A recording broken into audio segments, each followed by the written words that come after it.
The CEO stood at my door at 7 a.m. holding my daughter's stuffed rabbit, and I knew my carefully guarded world was about to shatter. What happens when the woman you fear most at work discovers the secret life you've been hiding? When professional boundaries collapse and the boss who never smiles sees you at your most vulnerable, in sweatpants, with pancake batter on your shirt, and a 6-year-old asking why the scary lady from Daddy's office is in their living room. This is the story of one knock that changed everything. If you're watching from anywhere in the world, drop your city in the comments. I want to see how far this story travels. And if it moves you, hit that like button. Now, let me take you back to where it all began. The coffee was still too hot to drink, but Ethan Cole lifted the mug to his lips anyway, seeking the bitter comfort of routine. 7:13 in the morning. Mia would be awake in exactly 12 minutes if the pattern held, and he'd have her breakfast ready by 7:30. Oatmeal with honey and sliced strawberries arranged in a smiley face, the only way she'd eat it without complaint. 3 years. 3 years of this precise choreography, this careful dance of single fatherhood where every step mattered because there was no one to catch either of them if he stumbled. The knock shattered his morning like a stone through glass. Ethan froze, the mug halfway to his mouth, steam curling past his unshaven jaw. Nobody knocked at 7:13. Nobody knocked at all, really. The neighbors kept to themselves, and the few friends he'd maintained from his previous life had learned not to drop by unannounced. Not after Sarah left. Not after he'd made it clear that his door and his life were carefully controlled spaces now. The knock came again, firmer this time. Deliberate. He set the mug down with fingers that had suddenly forgotten their steadiness and moved toward the door, his mind cycling through possibilities. A delivery driver with the wrong address, someone collecting for charity, a lost tourist, though they were miles from anything worth visiting. What he did not expect, what he could never have expected, was Lena Park. She stood on his doorstep like an apparition, somehow both perfectly in place and devastatingly out of context. The same woman who commanded boardrooms with a single glance, who could silence a room of executives with the slight raise of one eyebrow, who had built Meridian Solutions from a garage startup into a tech powerhouse through sheer force of will and a reputation for being absolutely, uncompromisingly exacting. Lena Park, his boss, his CEO, the woman whose calendar he managed, whose coffee preferences he'd memorized, whose approval he'd spent 3 years chasing and rarely achieving. Standing on his doorstep at 7:13 in the morning, in jeans. Ethan's brain stuttered over that detail. He'd never seen her in anything but precise, expensive suits, armor that announced her authority before she spoke a word. But here she was in dark jeans and a simple gray sweater, her usually immaculate hair pulled back in a casual ponytail, and in her hands, Mr. Flopsy, Ethan breathed, the name escaping before he could stop it. Lena looked down at the stuffed rabbit she held, its worn brown fur and one slightly askew button eye, suddenly the most important object in the universe. I believe this belongs to your daughter.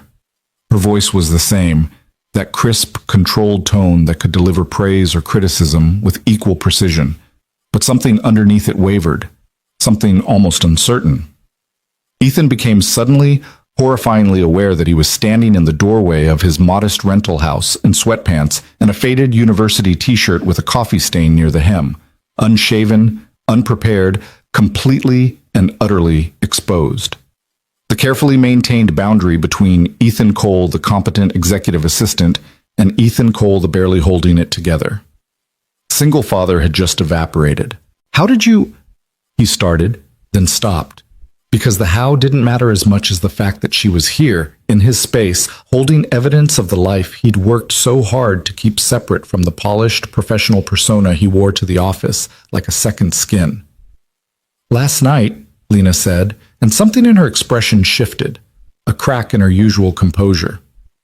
The company mixer, your daughter was playing near the fountain while you were... She paused, and Ethan felt heat crawl up his neck as he remembered exactly what he'd been doing, desperately trying to prevent Marcus Chen from marketing from making a drunken toast that would have offended half the executive team. He'd turned his back on Mia for 5 minutes. 5 minutes. She dropped it, Lena continued. I found it after everyone left. I was going to bring it to the office, but then I thought... Another pause, longer this time. Children become attached to particular objects, transitional items. I researched it last night. If she wakes up without it, the disruption to her routine could cause significant distress. She'd researched it. Lena Park, who routinely worked 16-hour days and responded to emails at 3 in the morning, had spent her evening researching childhood attachment theory because his daughter had lost her stuffed rabbit. I don't understand, Ethan said, and he hated how his voice sounded. Small and confused, nothing like the efficient assistant who could handle 3 crisis calls simultaneously while reorganizing her entire quarterly schedule. Lena's eyes met his, and he saw something he'd never seen there before. Not in 3 years of daily interaction, of meetings and conference calls and late nights preparing presentations. Something that looked almost like vulnerability. Neither do I, she admitted quietly. A small voice called from upstairs, sleepy and worried. Daddy? Who's at the door? Ethan's entire body tensed. The worlds were colliding, the careful separation dissolving, and he couldn't stop it. He couldn't protect Mia from this intrusion, couldn't protect himself from whatever was about to happen. It's okay, sweetheart, he called back, his voice automatically shifting to the gentler tone he used with her. Just a friend from work. Lena's eyebrow rose slightly at the word friend, but she said nothing. Footsteps on the stairs, small feet in princess pajamas. Ethan turned to see Mia descending carefully, one hand on the railing like he'd taught her, her dark hair a wild nest around her face. She stopped 3 steps from the bottom, her brown eyes wide as she spotted the stranger in the doorway. You're the scary lady, Mia announced with the brutal honesty of 6-year-olds everywhere. To Ethan's absolute shock, Lena flinched, just slightly, just for a moment, but he saw it. A genuine reaction to the casual cruelty of a child's observation. Mia, Ethan said sharply, that's not polite. But Lena was already kneeling down, lowering herself to Mia's eye level with the same deliberate precision she brought to everything. She held out Mr. Flopsy. You left this behind, she said. I thought you might miss him. Mia's entire face transformed. She bounded down the remaining steps and snatched the rabbit, hugging it fiercely to her chest. Mr. Flopsy, Daddy, I thought he was gone forever. I know, baby, Ethan said, his throat suddenly tight. He'd spent 20 minutes last night searching the venue, had planned to go back this morning before work, had been preparing himself for Mia's heartbreak if he couldn't find it. Mia looked up at Lena with new eyes. You found him? I did. Then you're not scary, you're nice. Mia reached out and, before either adult could react, wrapped her small arms around Lena's neck. Ethan watched his boss, the woman who never touched anyone, who maintained a precise 3-foot radius of personal space at all times, who had once actually stepped back when an enthusiastic new hire attempted a handshake, freeze completely. Her arms hovered uncertainly at her sides, her expression cycling through confusion, panic, and something else. Something that looked like longing. Slowly, carefully, as if handling something infinitely fragile, Lena's arms came up and returned the embrace. Just for a moment. Just long enough for Ethan to see her eyes close, to see her face do something it never did. It softened. Thank you for bringing Mr. Flopsy home, Mia said, pulling back. Do you want pancakes? Daddy makes really good pancakes. He puts chocolate chips in them, even though Grandma says it's not nutritious. She pronounced the last word carefully, clearly parroting something she'd heard. Mia, Ethan interjected. I'm sure Ms. Park has to get to the office. I don't, Lena said abruptly. Then more carefully, I've cleared my morning for personal reasons. Ethan stared at her. Lena Park did not clear her mornings. Lena Park scheduled personal hygiene into her calendar and considered sleep a quarterly event. So you can have pancakes, Mia declared triumphantly. She grabbed Lena's hand, actually grabbed it, with sticky fingers that probably still had toothpaste residue on them, and started pulling her inside. Come see our kitchen. Daddy painted it yellow because he says sunshine makes breakfast better. Mia, we can't just...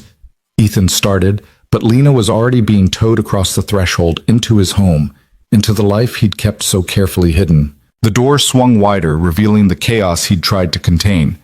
Mia's backpack spilling school papers across the entryway table. His own laptop abandoned on the couch from last night's after-bedtime work session. The pile of laundry he'd been planning to fold. The crayon drawing of their family, stick figure Daddy and stick figure Mia, no one else, taped crookedly to the refrigerator. It was small and messy and nothing like the minimalist perfection of Meridian Solutions headquarters. It was real. And Lena Park was standing in the middle of it, looking around with an expression Ethan couldn't quite read.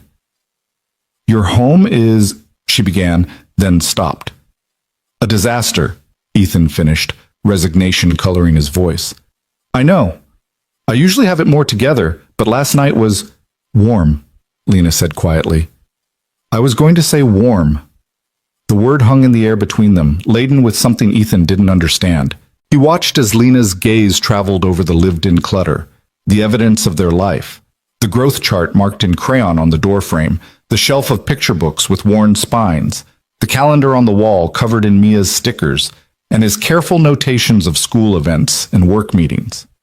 "Ms. Park," Ethan said, trying to inject some professionalism into a situation that had careened entirely past professional, "I appreciate you returning Mr. Flopsy, but you really don't have to—" "Lena," she interrupted. "Here, you can call me Lena." Here, in his home, in this space that was supposed to be separate, protected. The walls he'd built were crumbling, and he didn't know how to stop it. Mia tugged on Lena's hand again. "Daddy, show Lena how you make the pancakes. Show her the special trick." "The special trick?" Lena asked, and there was something almost playful in her voice, an inflection he had never heard before. "He flips them really high," Mia said seriously. "Like super high. Sometimes they stick to the ceiling." "That happened once," Ethan protested. "One time, and I'd just gotten the burner replaced." "Show her," Mia insisted. And somehow, impossibly, Ethan found himself in his small kitchen with Lena Park watching as he tied on his apron, the ridiculous one with Grill Master emblazoned across the chest that Mia had picked out for his birthday, and began measuring flour. "You don't use a mix," Lena observed. "Mix doesn't taste right," Ethan replied, falling into the familiar rhythm. This he could do. This was muscle memory, the routine that grounded him every morning. "Mia can taste the difference." "Can you?" Lena asked his daughter, who had climbed onto her designated stool to watch. "Uh-huh. Daddy's taste like home. The ones Grandma makes from the box taste like sad." Lena's lips twitched, almost a smile. Almost. Sad does have a distinctive flavor. Ethan cracked eggs, measured vanilla, trying to process the surreal reality of preparing breakfast while his CEO leaned against his counter. She'd refused his offer of coffee, which was perhaps just as well since he only had the cheap grocery store brand, nothing like the precisely sourced single-origin beans she drank at the office. "Can I ask you something?" Lena said suddenly. Ethan's hand stilled on the whisk. "Of course. Why didn't you ever mention you had a daughter?" The question landed like a physical blow. Ethan forced himself to resume whisking, focusing on the smooth incorporation of wet and dry ingredients, buying himself time. "I mentioned her," he said carefully, "in my initial interview when you asked about my availability for extended travel. You said you had personal commitments that limited overnight trips," Lena recalled, her memory for detail as sharp as ever. "You never said you had a child. In 3 years, you've never once mentioned her by name. Because you never asked, Ethan thought, but didn't say. Because you don't ask about personal lives. Because the culture you've built doesn't leave room for children or complications or anything that might suggest we're human beings with existences outside our productivity metrics." But he couldn't say that. So instead, "I keep my personal and professional lives separate." "Why?" The whisk clinked against the bowl, metal on ceramic.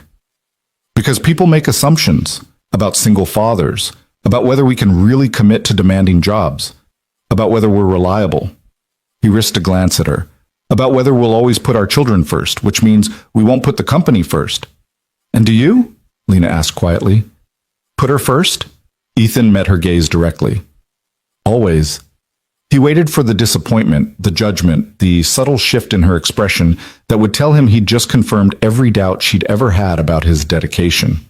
Instead, Lena nodded slowly. Good, she said. That's good. Before Ethan could process that response, Mia piped up. Daddy had to leave work early last Tuesday because I threw up at school. Mrs. Henderson said it was probably the pizza from lunch, but I think it was because Tommy Wexler told me a scary story about zombies. Mia, Ethan warned. What? You did leave early. You told them it was a family emergency even though it was just puke. She turned to Lena. Do you ever throw up? Mia. Ethan felt his face burning. That's not an appropriate question. But Lena was studying Mia with an expression of fascination, as if she'd just encountered an entirely new species. Not recently, she answered seriously. The last time was probably 12 years ago, food poisoning from a hotel in Singapore. Did someone have to take care of you? No, I was alone. That's sad, Mia declared with the same certainty she'd pronounced judgment on box pancake mix. When I'm sick, Daddy stays home and we watch movies, and he makes me soup and checks my temperature every hour even when I tell him I'm fine. Lena's expression did something complicated. That sounds nice. Didn't your daddy do that when you were little? The silence that followed was profound. Ethan focused intently on pouring batter onto the heated griddle, giving Lena an escape from answering if she wanted it. No, Lena said finally. My father believed illness was something to overcome privately. Self-sufficiency was important in our household. That's a sad way to grow up, Mia said matter-of-factly. Mia, Ethan said more gently, everyone's family is different. But yours was sad different, Mia insisted with a child's inability to let go of a point. She looked at Lena seriously. Is that why you're the scary lady? Because nobody took care of you when you were sick? Lena started, then stopped. For the first time in 3 years of working together, Ethan saw her at a loss for words. The pancakes are ready, he interjected, sliding a perfectly golden disc onto a plate. Mia, set the table, please. His daughter scrambled to obey, pulling out plates and forks with the efficiency of long practice. Ethan plated the pancakes, added strawberries and a small dollop of whipped cream, and brought everything to their tiny kitchen table, a round wooden thing he'd bought secondhand and refinished himself. You're really staying for breakfast? He asked Lena quietly while Mia arranged napkins with great concentration. If the invitation still stands. I just can't figure out why you'd want to. Lena looked at him, and in her eyes he saw something raw and honest. Because I've spent 3 years watching you live 2 lives. The professional one you bring to the office, the competent, unflappable assistant who never complains and never makes mistakes. And this one, the one you hide. I want to understand why you split yourself in half. Don't we all? Ethan countered. Split ourselves? Show different faces in different places? Most people don't do it as completely as you do. Most people mention their children, bring in school photos, talk about their weekends. You're like 2 entirely different people. Because I have to be, Ethan thought. Because the world doesn't make space for single fathers who need flexibility and understanding. Because I learned that showing my whole self meant being seen as unreliable, distracted, not committed enough. But before he could formulate a response that wouldn't sound bitter, Mia called out, Daddy, stop talking boring work stuff. The pancakes are getting cold. Lena smiled, actually smiled, a genuine expression that transformed her entire face. She's right. We shouldn't let them get cold. They sat down together at the small table, Mia chattering about her upcoming field trip to the Science Museum, Ethan cutting her pancakes into bite-sized pieces out of habit, even though she insisted she was big enough to do it herself, Lena sitting with perfect posture and watching everything with those sharp, analytical eyes. These are exceptional, Lena said after her first bite. They're just pancakes, Ethan demurred. No, they're really not. She took another bite, chewing thoughtfully. There's cinnamon and something else, nutmeg? A tiny amount most people don't notice. I notice details. I know, Ethan said, then realized how that sounded, how it revealed the careful attention he paid to her, the way he'd studied her preferences and patterns over 3 years. I mean, in general, you're very observant. Do you like working for my daddy? Mia asked Lena suddenly. What? Lena blinked. Daddy works for you, right? So do you like it? Is he good at his job? Lena set down her fork with precise care. Your father is the best assistant I've ever had. The company would likely collapse into chaos without him. Then why don't you pay him more? Mia asked with devastating innocence. He says we can't get a bigger house because houses cost too much money and I want a backyard with a swing set. Ethan closed his eyes. Mia, that's not... We don't discuss... She's asking a fair question, Lena interrupted. She turned to Mia. You're right. If someone is essential to an organization's functioning, they should be compensated accordingly. I'll look into that. You don't have to... Ethan started. I do, actually. If what she's saying is true, if financial constraints are affecting your housing situation, then there's been an oversight in compensation structure. Lots of people have financial constraints, Ethan said, discomfort making his voice sharper than intended. It's not your responsibility to... You manage my life, Lena said quietly. You know my schedule better than I do. You anticipate problems before they occur. You've saved me from countless disasters through sheer competence and discretion, and I've never once asked you what your life costs, what it requires. Her gaze moved around the small kitchen, taking in the evidence of careful budgeting, the appliances that were functional but not new, the dishes that didn't match, the single coffee maker that was clearly working overtime. That was an oversight on my part. The words sat between them, heavy with implications Ethan wasn't ready to examine. Daddy cried last month, Mia offered, apparently committed to destroying every boundary. When the car made the funny noise and he had to pay lots of money to fix it, he didn't think I heard, but I did. Mia, Ethan said, his voice strained. Please. But his daughter was on a roll. And sometimes he doesn't eat dinner because he says he's not hungry, but I think it's because he wants to make sure there's enough for me. And he always buys me new shoes when I need them, but his have holes in the bottom. I saw. Ethan wanted the floor to open up and swallow him. This was exactly what he'd spent 3 years preventing. This exposure, this vulnerability, this proof that he was struggling, that the polished professional facade was just that, a facade covering desperation and constant worry and the exhausting mathematics of single parenthood. Lena was very still, her expression unreadable. I'm fine, Ethan said firmly. We're fine. Mia, finish your breakfast. You have school in 45 minutes. But now, please. Something in his tone must have communicated that he was at his limit because Mia subsided, returning her attention to her pancakes with exaggerated focus. Ethan stood abruptly, needing to move, needing to do something with his hands. He began clearing dishes, running water in the sink, anything to avoid the weight of Lena's gaze. I should get ready for work, he said to no one in particular. If you'll excuse me, I need to help Mia get dressed, and I can help her, Lena said. Ethan turned, certain he'd misheard. What? I can help her get ready for school. If you'll permit it, that way you can prepare for the day. You don't know how to help a 6-year-old get ready for school. I can follow instructions. I assume there's a routine. Mia bounced in her seat. Can she help me pick my outfit? Please, Daddy. I want to show her my new dress with the sparkles. This was spiraling beyond Ethan's control. His boss in his home, eating his pancakes, offering to help dress his daughter. The morning had become surreal. Fine, he heard himself say. Mia, show Lena your room. Clothes are in the dresser. School uniform polo, navy or white, and the plaid skirt. Tights because it's cold. Hair needs to be brushed and put in a ponytail. I can manage that, Lena said, with the same confidence she brought to merger negotiations. Ethan watched his daughter grab Lena's hand again and lead her toward the stairs, chattering about her collection of hair ribbons. Then he was alone in his kitchen, staring at 3 plates with syrup and crumbs, trying to understand how his carefully ordered life had been upended before 8 in the morning. He moved through his routine automatically. Shower, shave, the quick efficiency of someone who'd learned to prepare for work in minimal time. He dressed in his usual work uniform, pressed slacks, button-down shirt, the professional armor that helped him become the person Meridian Solutions needed him to be.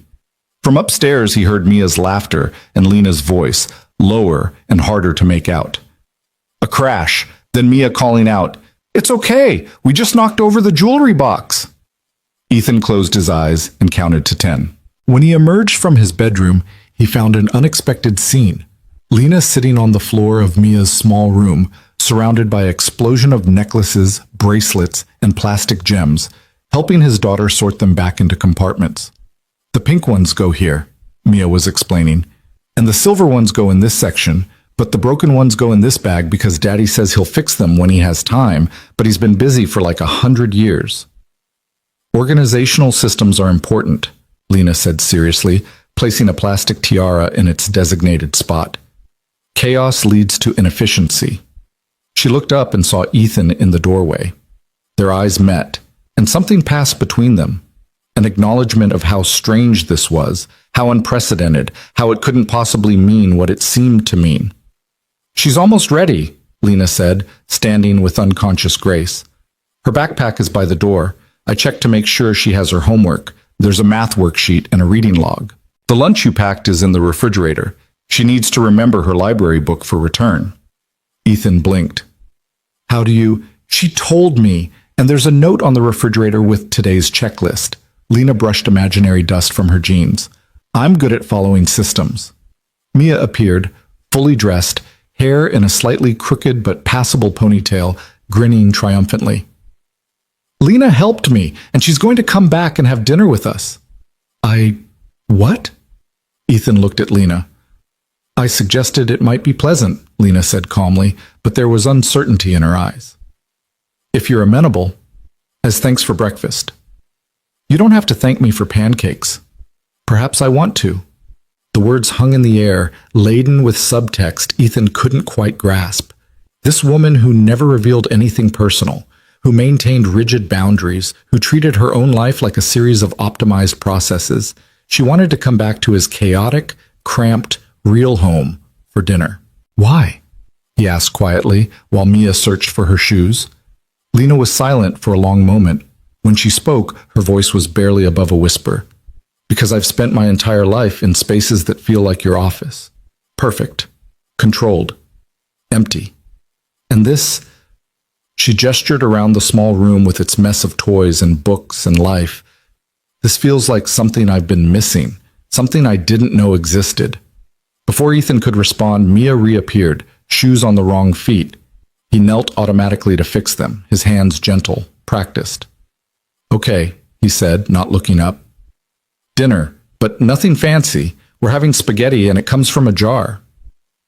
"I like spaghetti," Lena said, and there was something almost shy in her voice. The morning proceeded in a blur, getting Mia to school, both of them in Ethan's aging sedan with Lena in the back seat, watching as he walked Mia to the entrance and received his daily hug and "love you, Daddy," before she disappeared into the building. When he returned to the car, Lena was staring at the school building with an odd expression. "She tells you she loves you," Lena observed. "Every day?" "Every day," Ethan confirmed, starting the engine. "That must be grounding." "It's everything," Ethan said simply. They drove in silence for a few minutes before Lena spoke again. "I meant what I said about reviewing your compensation." "You don't have to do that." "I do. Because Mia was right. If you're struggling financially while being essential to my company's operations, that's a failure on my part." She paused. "I've been so focused on efficiency metrics and productivity data that I've forgotten to look at the actual lives behind the numbers." "Most companies work that way," Ethan said carefully. "That doesn't make it right." They pulled into the Meridian Solutions parking garage, returning to the world where their roles were clear and defined. But something had shifted. The boundary had been crossed, and Ethan suspected there was no going back to the comfortable distance of before. As they rode the elevator to the executive floor, Lena spoke quietly. "Thank you for this morning, for letting me see my disaster of a life," Ethan supplied wryly. "Your real life," Lena corrected. "There's a difference." The elevator doors opened onto the sleek, modern lobby, all glass and steel and carefully curated minimalism, the absolute opposite of Ethan's warm, cluttered home. 7 o'clock, Lena said as they walked toward their respective offices. "For dinner, should I bring anything?" "Just yourself," Ethan said, then wondered when he'd become so bold. "The real version, if she wants to visit again." Lena paused at her office door, turned back. She does, she said quietly. She very much does. Then she was gone, disappearing into her domain, leaving Ethan standing in the hallway trying to understand what had just happened to his carefully compartmentalized existence. His phone buzzed. A text from an unknown number. Thank you for the pancakes, and for letting me be part of something real, even briefly. Ethan stared at the message, at the careful formality that couldn't quite hide the vulnerability underneath. His boss had his personal number. They'd exchanged contact information years ago for emergencies, but she'd never used it for anything personal before. He typed back, "See you at 7. Fair warning, Mia will talk your ear off." The response came immediately. "I'm looking forward to it." And somehow, impossibly, Ethan believed her. The office felt different that day, though nothing had physically changed. The same minimalist furniture, the same precisely arranged meeting rooms, the same hushed efficiency that characterized Meridian Solutions' executive floor. But Ethan moved through it like a stranger in familiar territory, hyper-aware of every interaction, every glance exchanged with Lena across conference tables and through glass walls. She was back in her armor, a charcoal suit that probably cost more than his monthly rent, her hair in its usual sleek bun, every inch the formidable CEO who had built an empire through sheer determination. But Ethan had seen her sitting on his daughter's bedroom floor sorting plastic jewelry. He'd watched her carefully cut pancakes into precise bites. He'd heard the wistfulness in her voice when she admitted no one had taken care of her when she was sick. The armor was thinner now, transparent. "Ethan," she said crisply as he delivered her afternoon espresso, "double shot, no sugar, exactly 160 degrees. I need you to clear my schedule from 6:30 onward tonight." He paused, the calendar already pulled up on his tablet. "You have the Silverman call at 7. They've been trying to schedule for 3 weeks. Reschedule it. And the quarterly review prep will wait." She looked up from her laptop, her expression unreadable. "Unless you're rescinding the dinner invitation?" "No," Ethan said quickly. Too quickly. He cleared his throat. "No, of course not. I just thought you might have reconsidered." "Why would I reconsider?" "Because this is insane," Ethan wanted to say. "Because CEOs don't have dinner with their assistants' families. Because you've spent 3 years maintaining absolute professional distance, and now you're asking to eat jarred spaghetti sauce at my kitchen table." "No reason," he said instead. "I'll move the Silverman call to Thursday." Lena nodded, returning her attention to her screen. But as Ethan turned to leave, she spoke again. "Does Mia have any dietary restrictions I should know about?" The question was so unexpected, so thoughtful, that Ethan felt something shift in his chest. "She's going through a phase where she won't eat anything green. Claims broccoli is poisonous tree candy." The corner of Lena's mouth twitched. "Creative. That's one word for it. And you? Any restrictions?" "I eat whatever doesn't eat me first," Ethan said, then immediately regretted the flippancy. But Lena actually smiled, small but genuine. "Good to know. I'll avoid bringing anything carnivorous." As Ethan left her office, he caught Jennifer from accounting watching them with undisguised curiosity. Word would spread, he knew. The CEO's assistant entering her office twice in 5 minutes, the unusual warmth in their exchange. The rumor mill would be churning by lunch. Let them talk. For once, Ethan was too tired to care about maintaining the careful facade. The afternoon crawled by with excruciating slowness. Ethan fielded calls, managed crises, reorganized Lena's week to accommodate the suddenly blocked evening, but his mind kept drifting to his home, running through mental inventories. Did he have enough pasta? Was the apartment clean enough? Should he attempt something more impressive than spaghetti? At 4:30, his phone rang. Mia's school. His heart seized. It always did when that number appeared, conditioned by 3 years of emergency calls about playground accidents and sudden fevers and the constant low-grade terror of single parenthood. "Mr. Cole? This is Principal Hendricks. Is Mia all right?" The words came automatically, urgent. "She's fine. But we need you to come pick her up. She's had a difficult afternoon." "Difficult how?" A pause. "She's been crying since lunch. We can't seem to calm her down, and she's asking for you." Ethan was already grabbing his jacket, his keys. "I'm on my way. 15 minutes." He appeared in Lena's doorway without knocking, a breach of protocol that would normally be unthinkable. She looked up, immediately alert. "I have to leave. Mia's school called. Something's wrong." Lena stood immediately. "Go. Do what you need to do." "I'm sorry, I know we have the Patel presentation at 5. I can try to reschedule." "Ethan." Her voice was firm, but not unkind. "Go to your daughter. I'll handle the presentation." "You haven't reviewed the materials? Then forward them to me now, and I'll review them in the next 20 minutes. I didn't build this company without being able to adapt." She moved around her desk, her expression concerned. "Is she hurt?" "They said she's crying. Can't stop. I don't—" His voice cracked slightly. "I don't know what's wrong." "Then go find out. Everything else can wait." Ethan fled, barely registering the curious looks as he rushed through the office. The drive to Mia's school normally took 20 minutes in traffic, but he made it in 12, his hands tight on the wheel, his mind cycling through worst-case scenarios. Principal Hendricks met him at the office, her expression sympathetic. "She's in the nurse's room. No physical injuries, but she's been inconsolable."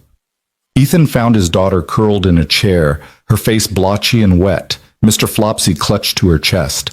The sight of her distress hit him like a physical blow. "Baby," he said softly, kneeling beside her. "What happened?" Mia launched herself at him, wrapping her arms around his neck and sobbing into his shoulder. He held her, one hand rubbing circles on her back the way he'd done since she was an infant. "I've got you," he murmured. "Daddy's here. I've got you." It took 10 minutes for the crying to subside into hiccups, another 5 for her to be able to speak. "Tommy Wexler said—" She gulped air. "He said that mommies who leave don't ever come back.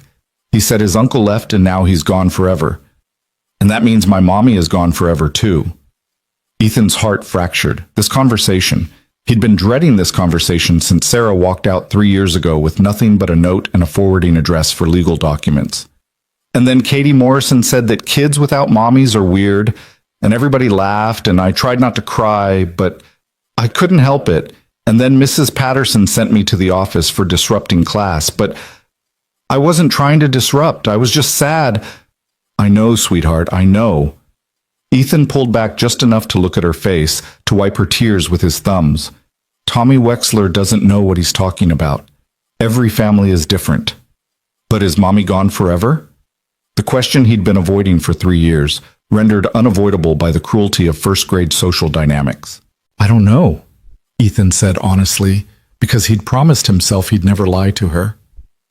"She made a choice to leave, and I don't know if she'll make a different choice someday. But I do know that I'm here, and I'm not going anywhere, ever. Promise?" "Promise.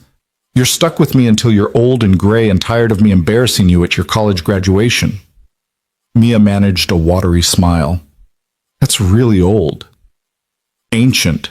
Practically dust." She rested her head against his chest, exhausted from crying. "I miss having a mommy."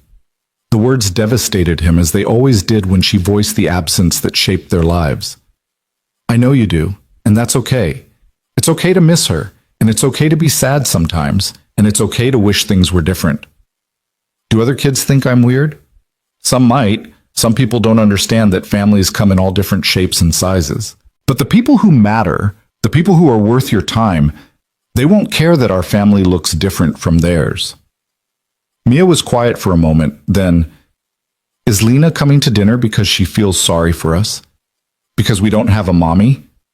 The question caught Ethan off guard. "What? No, why would you think that?" "Because she's rich and important and we're just normal. Katie Morrison says rich people only help regular people when they feel sorry for them, like charity." Ethan bit back several unkind thoughts about Katie Morrison. "Lena is coming to dinner because she's interested in getting to know us better, not because she feels sorry for us. We're not a charity case, Mia. We're doing just fine."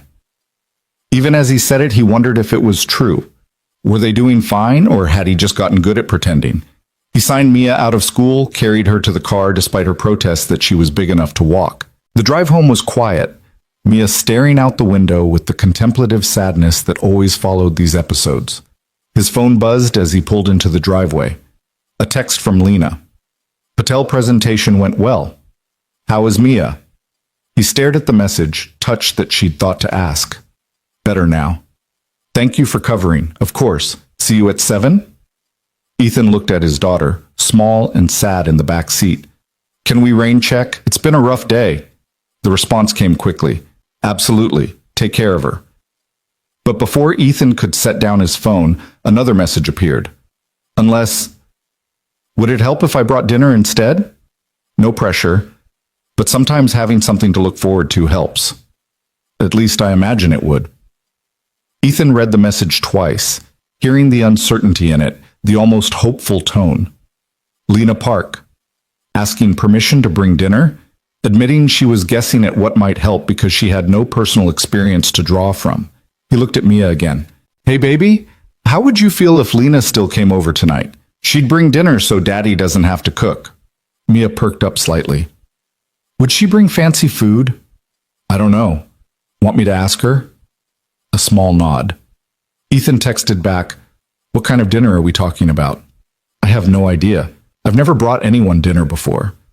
What do people bring? Pizza? Chinese food? I could have my chef prepare something. Despite everything, Ethan smiled. Please don't send your personal chef to my rental house. Pizza is perfect. Mia likes pepperoni. Pizza it is. 7 o'clock. See you then. Ethan pocketed his phone and unbuckled Mia from her seat. Pizza's coming at 7, with Lena. Is she going to ask me about Mommy? The question was small, worried. Ethan cupped her face gently. Not if you don't want her to, and if she does, you can tell her it's private. You're allowed to have private things.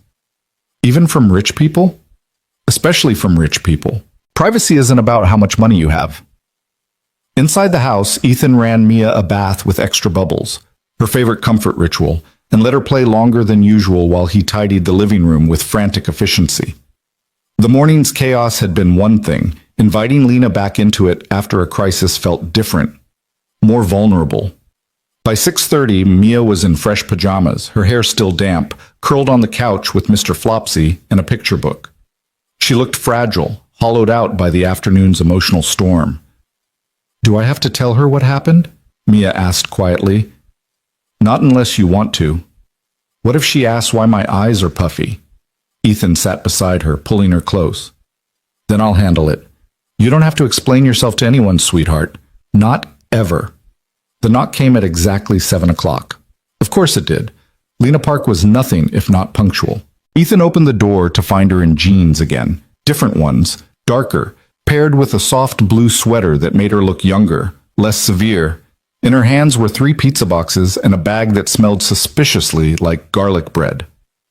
I wasn't sure what kind you'd like, she said, almost apologetically.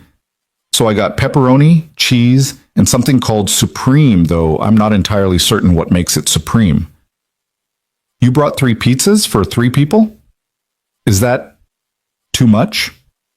She looked genuinely uncertain, and Ethan realized she probably had no frame of reference for normal family dinner portions. It's perfect, he said, stepping aside to let her in. Leftovers are a gift. Lena entered, and her gaze immediately found Mia on the couch. Ethan watched as she took in the puffy eyes, the tired posture, the way his daughter clutched Mr. Flopsy like a lifeline.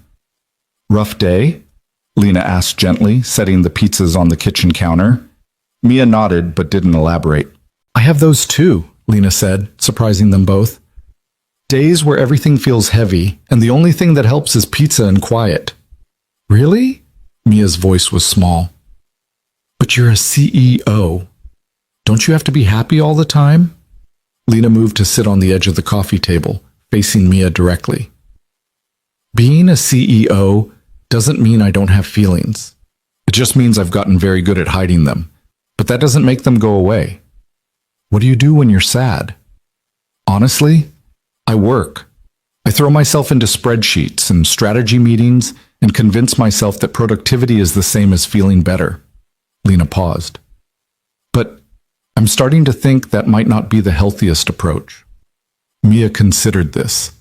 Daddy says feelings are supposed to be felt, not hidden. He says stuffing them down is like putting trash in a closet. Eventually the closet gets full and everything falls out. Lena's eyes flicked to Ethan, something unreadable in her expression. Your father is a wise man. He's okay, Mia said, with the casual dismissiveness of children everywhere. Can we eat now? I'm hungry. They settled around the kitchen table, the same one from breakfast, though it felt like years had passed since then rather than hours. Ethan served slices, poured juice for Mia and water for the adults, fell into the comfortable rhythm of caretaking. This is good, Mia announced around a mouthful of pepperoni. Thank you for bringing it. You're welcome, Lena said. Thank you for sharing your evening with me. I know you didn't plan on having company. Are you our company or our friend? Mia asked with characteristic bluntness. Lena set down her slice, considering the question with the same seriousness she'd bring to a board meeting. I'd like to be your friend, if you'll have me. Friends share secrets, Mia said solemnly. Do you have any secrets? Mia, Ethan warned. That's personal. But Lena was already answering. I do. Would you like to hear one? Mia nodded eagerly, the afternoon's sadness momentarily forgotten. I'm lonely, Lena said quietly. Very lonely. I've built a successful company and accumulated more money than I could spend in 5 lifetimes, but I don't have anyone to eat pizza with. Before today, I couldn't remember the last time I ate a meal with another person outside of a business function. The confession hung in the air, stark and honest. Ethan stared at her, this woman he'd worked beside for 3 years without really seeing her. That's really sad, Mia said, echoing her earlier assessment. Don't you have any family? My parents are still alive, but we're not close. And I never married, never had children. I told myself it was because I was too busy building the company, but truthfully, I don't think I knew how. My parents weren't particularly demonstrative with affection. I grew up thinking love was something you earned through achievement, not something freely given. That's backwards, Mia declared. Love isn't about earning, it's just there. Like, Daddy loves me even when I get bad grades or make mistakes or have days like today where I cry at school. Does that happen often? Lena asked carefully. The crying at school? Mia looked down at her pizza. Ethan tensed, ready to intervene, but his daughter surprised him. Sometimes kids say mean things about me not having a mom, and sometimes it makes me sad.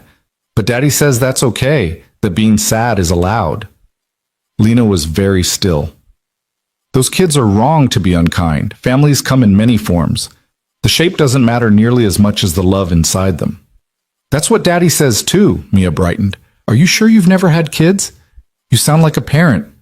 Quite sure. But I had parents, even if they weren't particularly good at it. I learned what not to do at least. What would you do different? Mia asked. If you had a kid? The question was innocent, curious, but Ethan saw it land on Lena like a weight.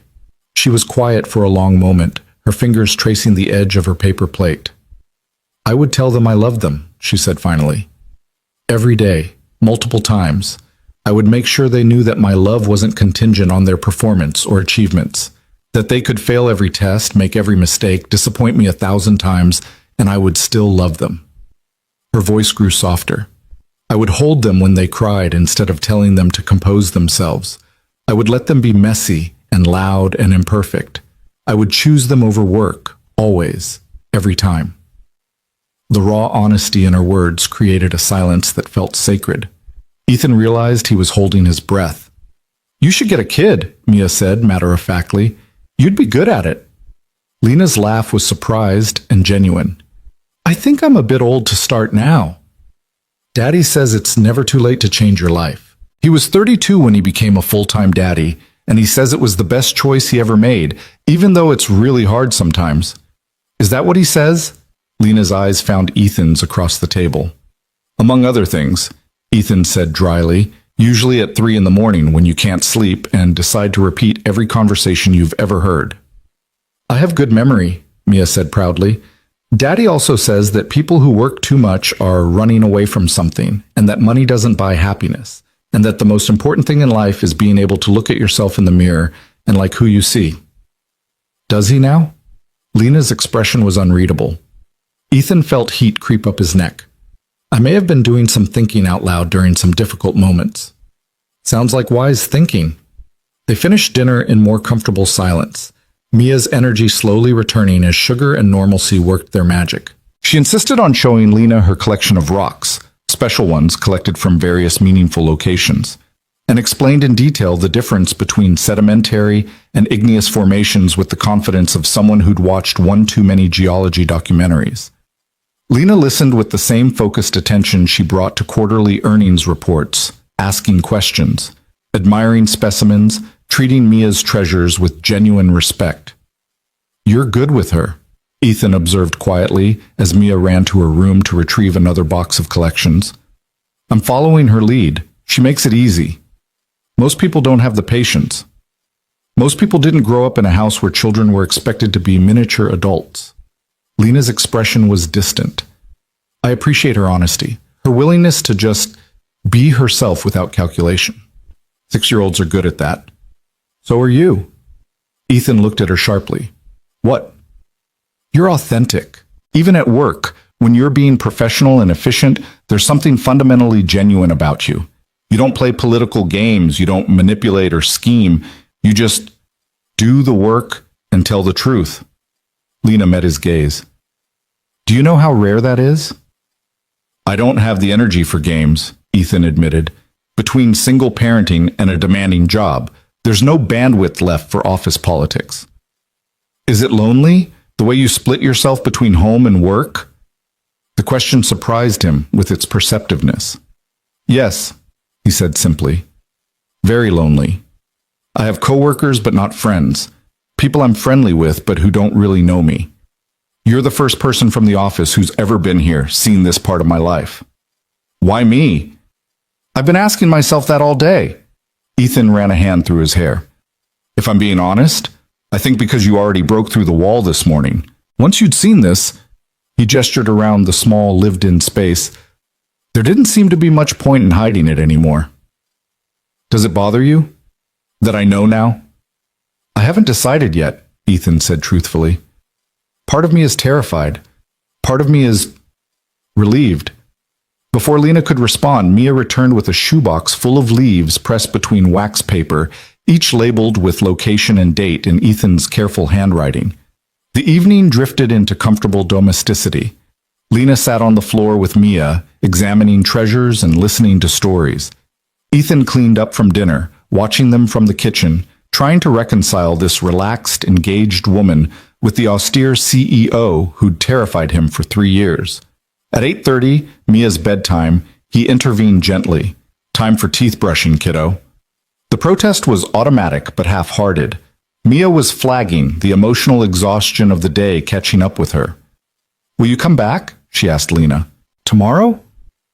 "I don't think—" Ethan started, but Lena spoke over him. "I'd like that, if your father agrees." Mia turned hopeful eyes on Ethan. "Please? She didn't get to see my science project yet, and I want to show her the book I'm reading, and—" "We'll see," Ethan said, the parent's eternal non-answer. "Brush your teeth. I'll be up in a minute." Mia hugged Lena goodnight, another spontaneous embrace that left his boss looking surprised and almost fragile, then thundered up the stairs. Alone with Lena for the first time since morning, Ethan felt the weight of everything unsaid pressing down. "You don't have to come back," he said quietly. "I know this isn't normal for either of us." "What's normal?" Lena countered. "Working 16-hour days and going home to an empty apartment, eating dinner alone over my laptop, having no one who cares if I'm sick or sad or struggling?" She stood, brushing off her jeans.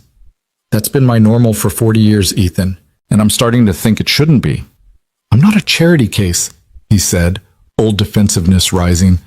"I know you don't need me," Lena interrupted. "You've been managing perfectly well without any help from anyone. Thank you very much. But maybe I need this. Maybe I need to remember what it feels like to be part of something real." The vulnerability in her voice stopped his protest cold. "I should go," Lena said, moving toward the door. "But I meant what I said, about coming back, not because I feel sorry for you." She looked at him directly.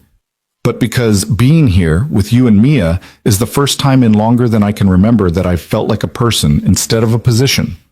Ethan walked her to the door, his mind spinning. On the threshold, Lena paused.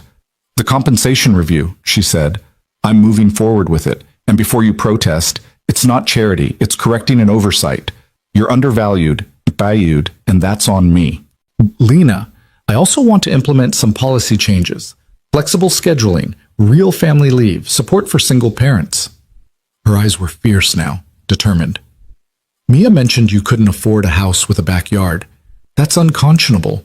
Someone working full-time for my company should be able to provide adequately for their child. You can't restructure company policy because of one employee's situation. I can do whatever I want. I'm the CEO. But her expression softened. And it's not just you, Ethan. How many others are struggling in silence? How many have learned to hide their lives the way you have because the culture doesn't make room for humanity? She was right, and they both knew it. Ethan had spent 3 years watching other employees perform the same careful compartmentalization, the same desperate juggling act. Thank you, he said finally, for seeing us, for caring. Thank you for letting me in. Lena stepped out into the cool evening air, then turned back one more time. Tomorrow evening, if the offer stands. It stands, Ethan heard himself say.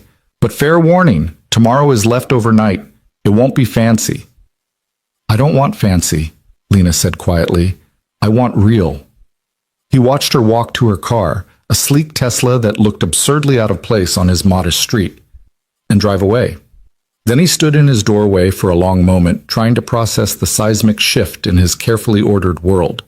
Upstairs, Mia called for him.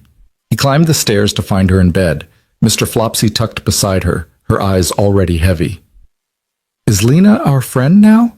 She asked sleepily as he sat on the edge of her bed. I think so, baby. Good. She needs us. The simple wisdom of it struck him. Yeah, he said softly. I think she does.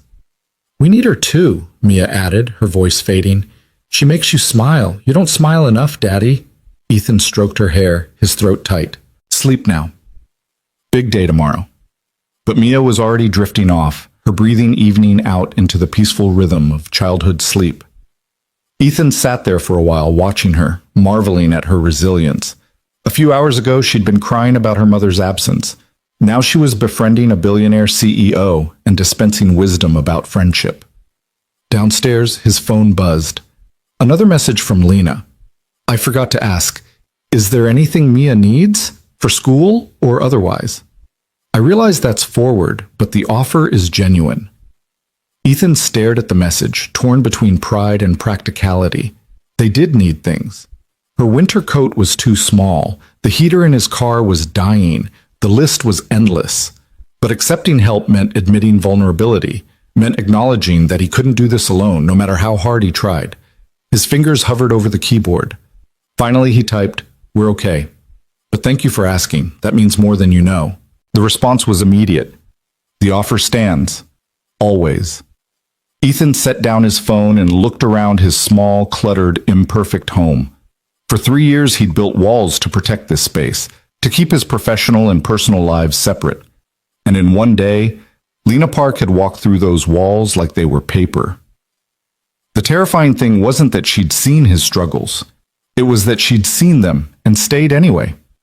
Had seen the reality of his life, the financial stress, the emotional exhaustion, the constant fear of not being enough, and asked to come back. He thought about what Mia had said.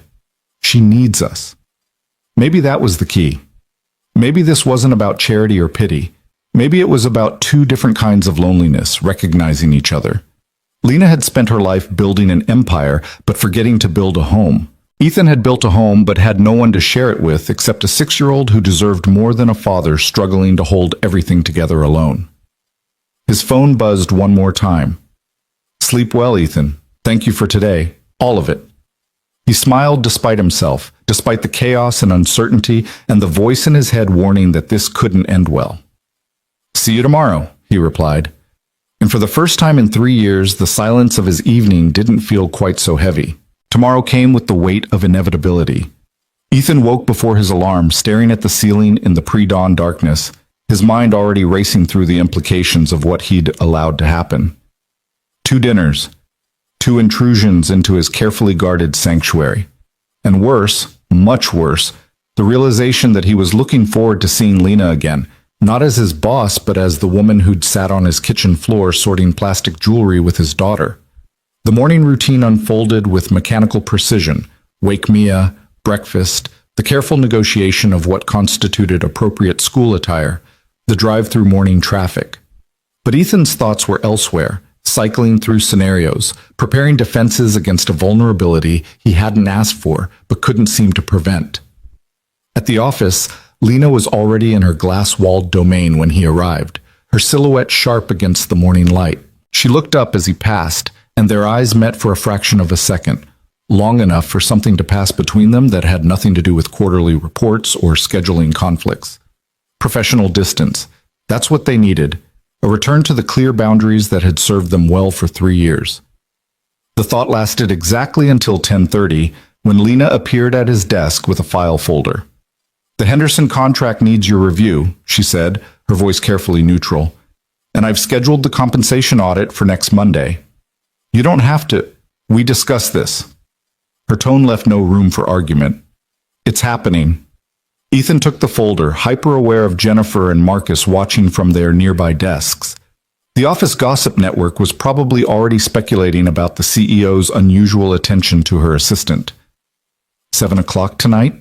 Lena asked quietly, so only he could hear. "Unless circumstances have changed." "They haven't," Ethan said, then wondered why he felt relieved instead of apprehensive. She nodded once and walked away, leaving him holding a file he couldn't focus on because his mind was too busy trying to understand how his life had become this complicated in less than 48 hours. The day dragged with the peculiar slowness of anticipation. Conference calls blurred together, emails piled up faster than he could answer them.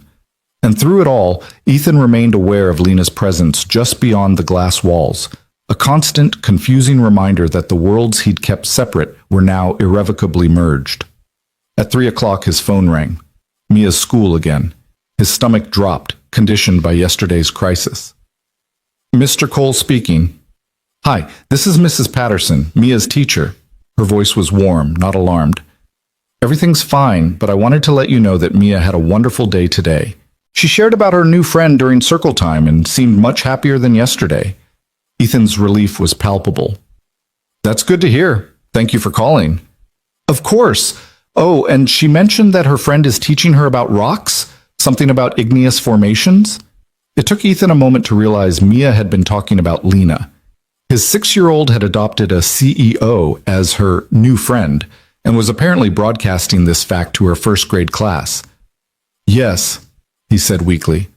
"Her friend is interested in geology." "How lovely. Well, I just wanted to touch base. Have a great afternoon." Ethan set down his phone and found Lena watching him from her office. She raised an eyebrow in silent question. He gave her a thumbs up. Mia was fine, and watched something in her posture relax. When had they developed this wordless communication? This ability to read each other across crowded spaces? 5 o'clock arrived with agonizing slowness.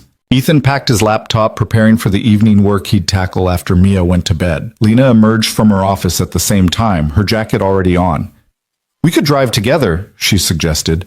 "If that's not too presumptuous, save on carbon emissions." It was presumptuous. It was also practical. And it meant 40 minutes in close quarters, talking about things that had nothing to do with business metrics. "Sure," Ethan heard himself say. They rode the elevator in silence, the presence of other employees making casual conversation impossible. But in the parking garage, Lena led him to her Tesla, and something about the enclosed space, the privacy of tinted windows, loosened both their tongues. "I've been thinking about yesterday," Lena said as she navigated out of the garage. "About what Mia said. About me needing to get a kid." Ethan's hands tensed in his lap. "She's 6. She doesn't understand the complexities of... She understands more than we give her credit for." Lena's eyes remained on the road, but her voice carried weight. "I spent all night researching foster care programs.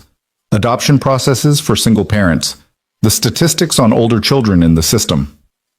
Lena. Ethan turned to look at her profile, sharp and determined in the afternoon light. You can't completely restructure your life based on one dinner with a 6-year-old. Why not? I've restructured entire corporations on less compelling data. Now she did glance at him, quick and almost defensive. I'm 42 years old, Ethan. I built everything I set out to build professionally, and I go home every night to an apartment that costs more per month than most people make in a year, and I eat takeout alone while reviewing spreadsheets. When exactly am I supposed to start living? The rawness of the admission startled him. I didn't mean, I know what you meant, that I'm being impulsive, that I'm romanticizing something I don't understand, that seeing your life for 2 days doesn't qualify me to make massive decisions. She exhaled slowly. And you're probably right. But Mia asked me what I would do differently if I had a child, and I answered honestly, and then I realized, why am I answering in hypotheticals? What's actually stopping me? Time, Ethan said bluntly. Energy. The complete restructuring of everything you've built your identity around. Do you have any idea how hard it is? Single parenting? I'm looking at someone who does it remarkably well. I'm barely holding it together most days. You saw the chaos, the financial stress, the constant fear that I'm not enough, that I'm failing her somehow. And yet she's thriving, Lena interrupted. She's confident, articulate, empathetic. She has a rock collection and opinions about igneous formations. She knows she's loved unconditionally. That's not failure, Ethan. That's success in the only metric that actually matters. They pulled up to a red light, and Lena turned to face him fully. I'm not naive. I know it would be difficult. I know I'd have to make sacrifices, but I've spent 42 years sacrificing my personal life for professional achievement, and I'm starting to think I got the equation backwards. Ethan didn't know what to say. The light turned green, and they drove in silence for several blocks before he found his voice. If you're serious about this, he said carefully, you should talk to people who've actually done it. Foster parents, adoptive parents, not just research statistics. Would you help me? The question was quiet, almost vulnerable. Would you be honest with me about what it really takes? Why would you want my help? I'm hardly an expert. You're exactly the expert I need. Someone who's living it, not theorizing about it or idealizing it, but actually doing the hard work every single day. The trust implicit in the request humbled him. Okay, he said. Yes, I'll help however I can. They pulled onto his street, the modest houses with their small yards, a stark contrast to the luxury high-rises where Lena probably lived. She parked and sat for a moment, her hands still on the wheel. Thank you, she said, for not dismissing this as a midlife crisis. Is it a midlife crisis? Probably partially, Lena admitted with a rueful smile. But that doesn't make it wrong, does it? Sometimes crisis is just clarity arriving too fast to be comfortable. They climbed out of the car and walked to the front door together. Ethan could see curtains twitching in Mrs. Henderson's window next door. The neighborhood watch was definitely active today. Fair warning, he said as he unlocked the door. Mia's been talking about you at school. Apparently you're her new best friend.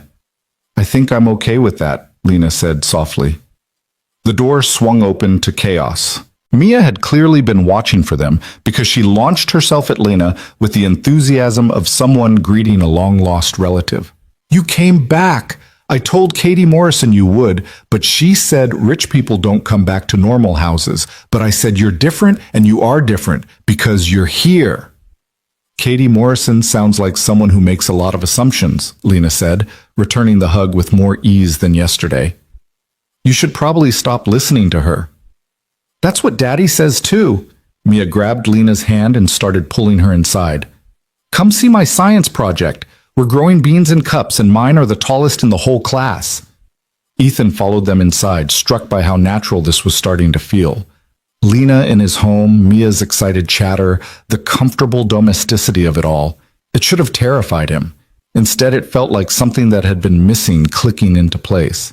The bean plants were indeed impressive, lined up on the kitchen windowsill with careful labels in Mia's emerging handwriting. Lena examined each one with genuine interest, asking questions about growth rates and soil composition that Mia answered with the confidence of a budding scientist. "We're having leftover pizza and salad," Ethan announced from the kitchen. "Nothing fancy." "Stop apologizing for things not being fancy," Lena said without looking away from the beans. "I told you, I don't want fancy." Dinner was easier than the night before, the conversation flowing more naturally. Mia dominated the discussion with stories from school, carefully editing out any mention of Katie Morrison's unkindness after catching Ethan's warning look. Lena listened with the focused attention that made people feel heard, asking follow-up questions, treating Mia's 6-year-old concerns with the same seriousness she'd give a board presentation. "Can I ask you something?" Mia said suddenly, looking at Lena with unusual gravity. "Why don't you have a family?" "Mia," Ethan warned, but Lena held up a hand. "It's a fair question." She set down her fork, considering her answer. "I spent a lot of time building my company, working very hard, and I told myself that I'd focus on relationships later after I'd achieved certain goals. But then I achieved them, and I set new goals, and I kept putting off later until suddenly I was 42, and later had turned into never." "That's sad," Mia said. "You should fix it." "I'm trying to figure out how." "It's easy. You just decide to be different." Mia spoke with the absolute certainty of childhood. "Like when I decided to stop being scared of the dark. I just decided, and then I wasn't scared anymore." "I don't think it's quite that simple for adults," Lena said gently. "Why not? You're in charge of everything. You can do whatever you want." Ethan watched Lena grapple with this logic, seeing the moment she realized his daughter was, in her own way, absolutely right. "You know what?" Lena said slowly. "You might have a point." After dinner, Mia insisted on showing Lena her room, the full tour this time, not just the jewelry collection. Ethan cleaned up, listening to his daughter's running commentary from upstairs, marveling at how completely she'd accepted Lena's presence in their lives. His phone buzzed. A text from Sarah's mother, Mia's grandmother. "I'd like to visit next weekend, discuss some things." Ethan's jaw tightened.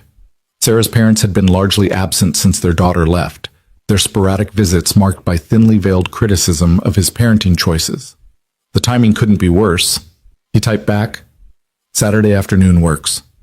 2 p.m. The response was immediate. "We should talk privately first, before I see Mia." Ethan's stomach knotted.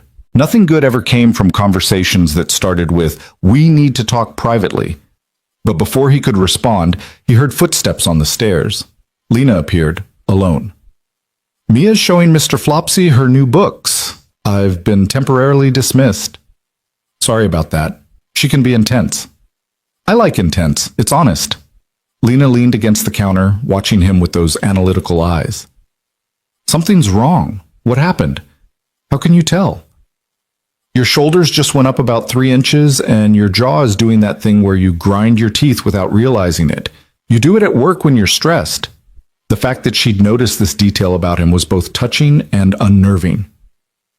"Sarah's mother wants to visit and talk privately first." Understanding dawned in Lena's expression. The absent grandmother suddenly wants involvement. She's not absent exactly, just selective and judgmental. Ethan set down the dish he'd been washing.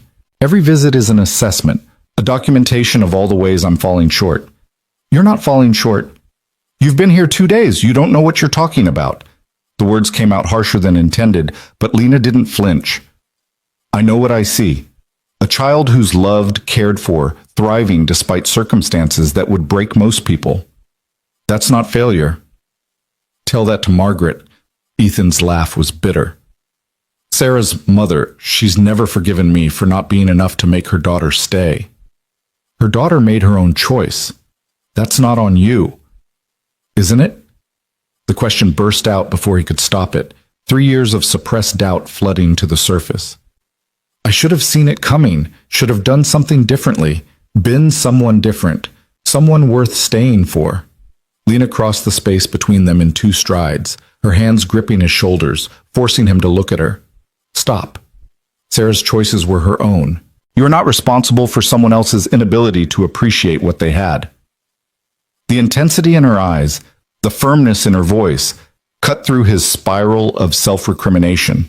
Ethan realized suddenly how close they were standing, how her hands were still on his shoulders, how this was the most physical contact they'd ever had outside of accidental brushes in the office. "Sorry," he said, stepping back. "I shouldn't dump this on you." "Why not?" "I'm your friend, aren't I? That's what Mia said.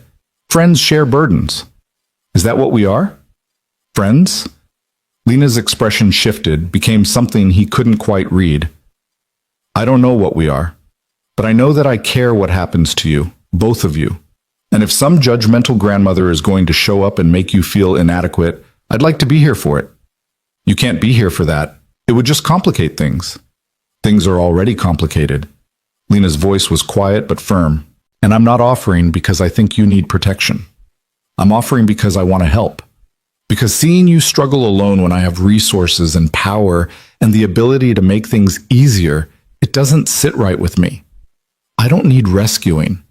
I know, but maybe I need to do this anyway. Maybe I need to be useful to someone in a way that actually matters." Before Ethan could respond, Mia called from upstairs. "Daddy, can Lena help with my bath time? I want to show her my bath crayons." They both looked toward the stairs, then at each other. Lena raised an eyebrow. "Bath crayons? You draw on the walls with them. They wash off. It's actually adorable." Ethan hesitated. "But you don't have to." "I'd like to," Lena said, "if you'll show me how." Bath time turned out to be a revelation. Ethan supervised while Lena, with her sleeves rolled up and her expensive watch set safely aside, learned the intricate art of keeping a 6-year-old entertained in the tub without flooding the bathroom. Mia drew elaborate pictures on the tile walls, a castle, a garden, a family of stick figures that now included a third adult labeled Lena in wobbly letters. "That's us," Mia announced proudly. "Our family. Daddy, me, Mr. Flopsy, and Lena." Ethan's heart constricted. "Sweetheart, Lena's our friend, not our family." "Why can't she be both?" Mia's logic was, as always, devastatingly simple. "Because family is more complicated than that," Ethan started, but Lena was staring at the stick figure drawing with an expression that made his throat tight. "I'd be honored to be part of your family," Lena said quietly, "in whatever way that means." Mia beamed. "See, Daddy? It's not complicated. We just decide." After bath time came stories, with Mia insisting that Lena read one of the 3 books in their bedtime rotation. Ethan listened from the doorway as Lena stumbled through The Velveteen Rabbit, her professional poise giving way to something gentler, more uncertain. "What makes you real?" Mia interrupted at the key passage. "Do you think Lena is real?" "I'm sitting right here," Lena pointed out with amusement. "But are you real, like the rabbit? Or are you still trying to become real?" Lena was quiet for a long moment. "I think I'm still trying," she admitted. "But being here with you and your father is helping." "Good," Mia said with satisfaction. "Keep coming over and you'll be real soon."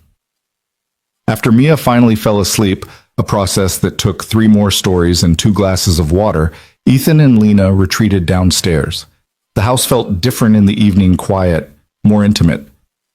"Coffee?" Ethan offered, needing something to do with his hands. "Please." They settled on the couch, a safe distance apart but close enough to talk quietly. The coffee was terrible, cheap grocery store brand, but Lena drank it without complaint. "Tell me about Margaret," she said. "What are you afraid she's going to say?" Ethan stared into his mug. "That I'm not providing adequately, that Mia would be better off somewhere else, somewhere with 2 parents and more money, and..." His voice cracked. "She's hinted at it before, about custody arrangements, about what's best for Mia." "Could she actually do anything, legally?" "I don't know. Probably not without Sarah's involvement, and Sarah hasn't expressed any interest in being a mother since she left. But the fear is always there, that someone will decide I'm not enough and take her away from me." Lena set down her coffee with deliberate care. "That's not going to happen." "You can't know that." "No, but I can make it significantly harder for anyone to argue that you're not providing adequately." She met his eyes. "The compensation review isn't just about fairness anymore. It's about making sure you have the resources to prove to anyone who questions it that Mia has everything she needs. I can't accept charity. It's not charity, it's a correction. And it's happening whether you accept it graciously or not. Lena's tone softened. Let me do this, Ethan. Let me help in the ways I actually can. Why? The question was raw. Why do you care so much?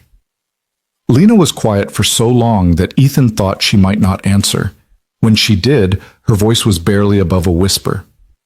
Because when I look at you and Mia, I see something I've never had and didn't know I was missing. Watching you with her, the patience, the love, the way you put her first without resentment or calculation, it's like seeing a different way of being human. She looked up, and her eyes were suspiciously bright. And when Mia hugged me yesterday, when she just accepted me without question, without needing me to prove anything or earn anything, I felt something I haven't felt since I was very young. Maybe ever. What was that? Belonging, Lena said simply. The possibility of it, anyway, and I'm selfish enough to want more of it. The honesty devastated him. Ethan found himself reaching out, covering her hand with his, feeling the tremor in her fingers.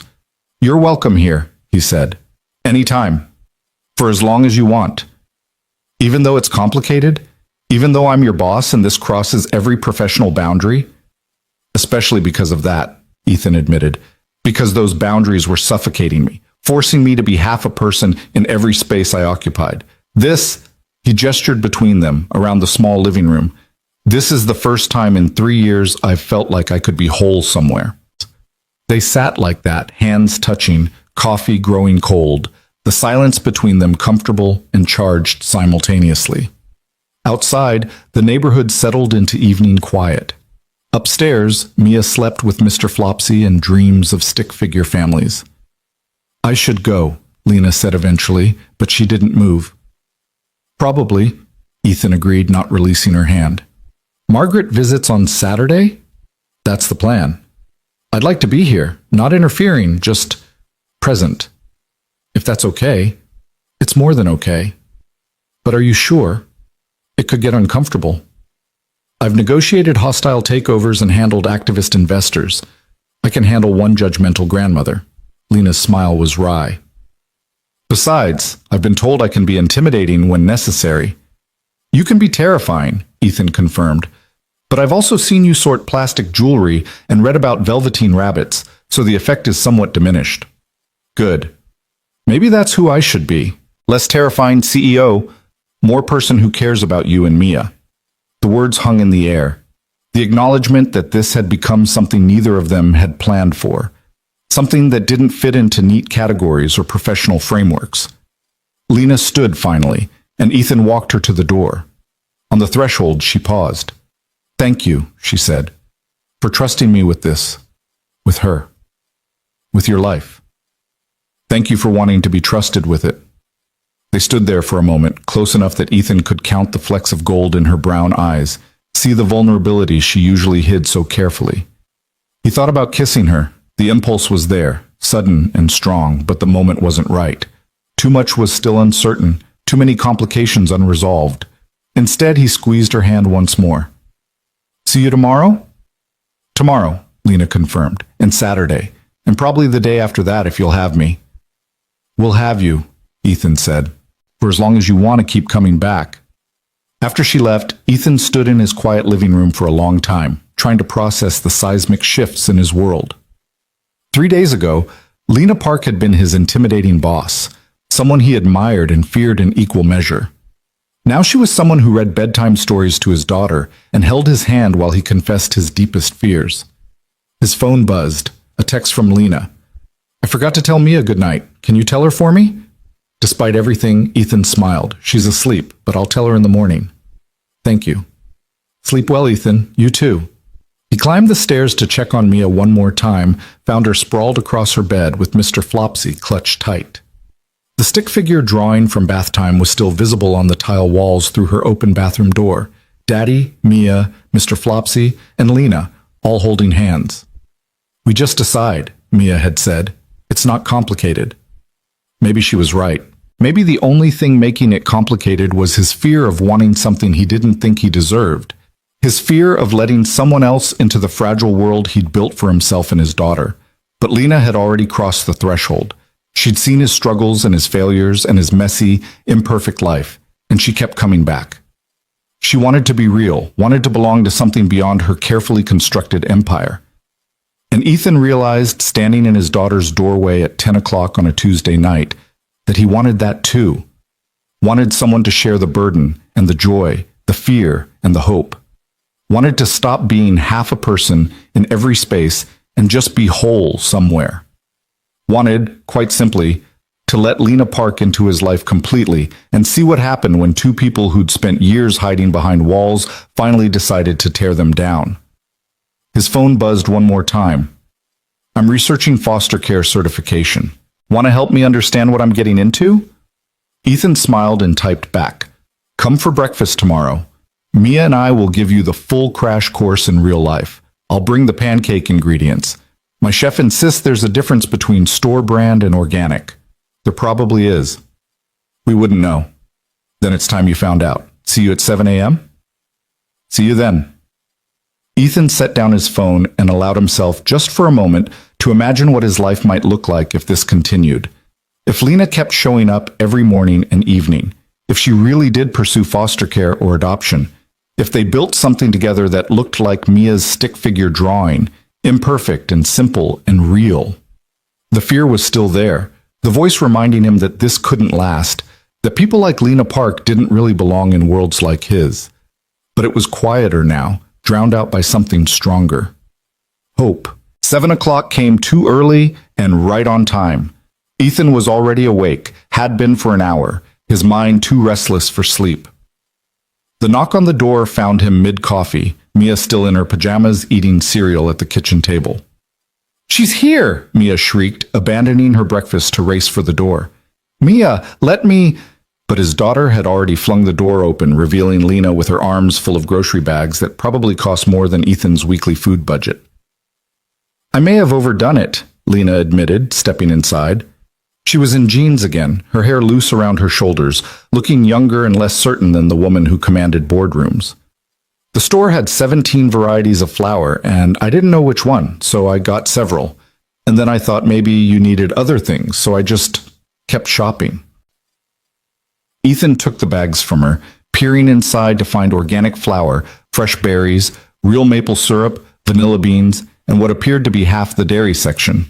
This is enough to feed us for a month. Is it too much? I told you I don't know how to do this. I've never grocery shopped for anyone but myself, and even that's usually just wine and takeout containers. She looked genuinely worried, and something about her uncertainty made Ethan's chest ache. It's perfect, he said gently. Thank you. Mia was already unpacking bags, exclaiming over the fancy packaging. Look, Daddy, the strawberries come in a wooden basket. Can we keep it? Sure, baby. They cooked together, the three of them crowded into the small kitchen that suddenly felt full in the best possible way. Lena followed Ethan's instructions with the same focus she brought to business negotiations, measuring precisely, asking questions about technique. Mia narrated the entire process like a cooking show host, complete with dramatic flourishes. And now Daddy does the flip, she announced. Watch closely, Lena. This is the best part. Ethan flipped the pancake, caught it perfectly in the pan, and tried not to feel absurdly pleased when Lena applauded. Show off, she said, but she was smiling. You try, he challenged, holding out the spatula. I'll burn the house down. Not with me supervising. He moved behind her, guiding her hands, acutely aware of how close they were standing. It's all in the wrist, quick and confident. Lena flipped. The pancake sailed up, rotated once, and landed slightly off-center but intact. Her delighted laugh was worth every awkward second of the proximity. I did it! She turned, still holding the spatula, her face lit up with genuine joy. Did you see that? I saw, Ethan said, and realized he was staring at her mouth, at the way happiness transformed her entire face. He stepped back quickly, clearing his throat. Good job, Mia clapped enthusiastically. Now you're a real pancake maker. Daddy, she's one of us now. Over breakfast, the best pancakes Ethan had ever tasted, thanks to ingredients he couldn't normally afford, Lena pulled out her phone and opened a document. I stayed up late researching, she said. Foster care certification requirements. I made notes. Ethan looked at the screen, saw pages of detailed information organized with typical Lena efficiency. You're serious about this? Why does everyone keep acting surprised? When have I ever done anything halfway? Never, Ethan admitted. But this isn't a business venture. You can't approach parenting like a strategic acquisition.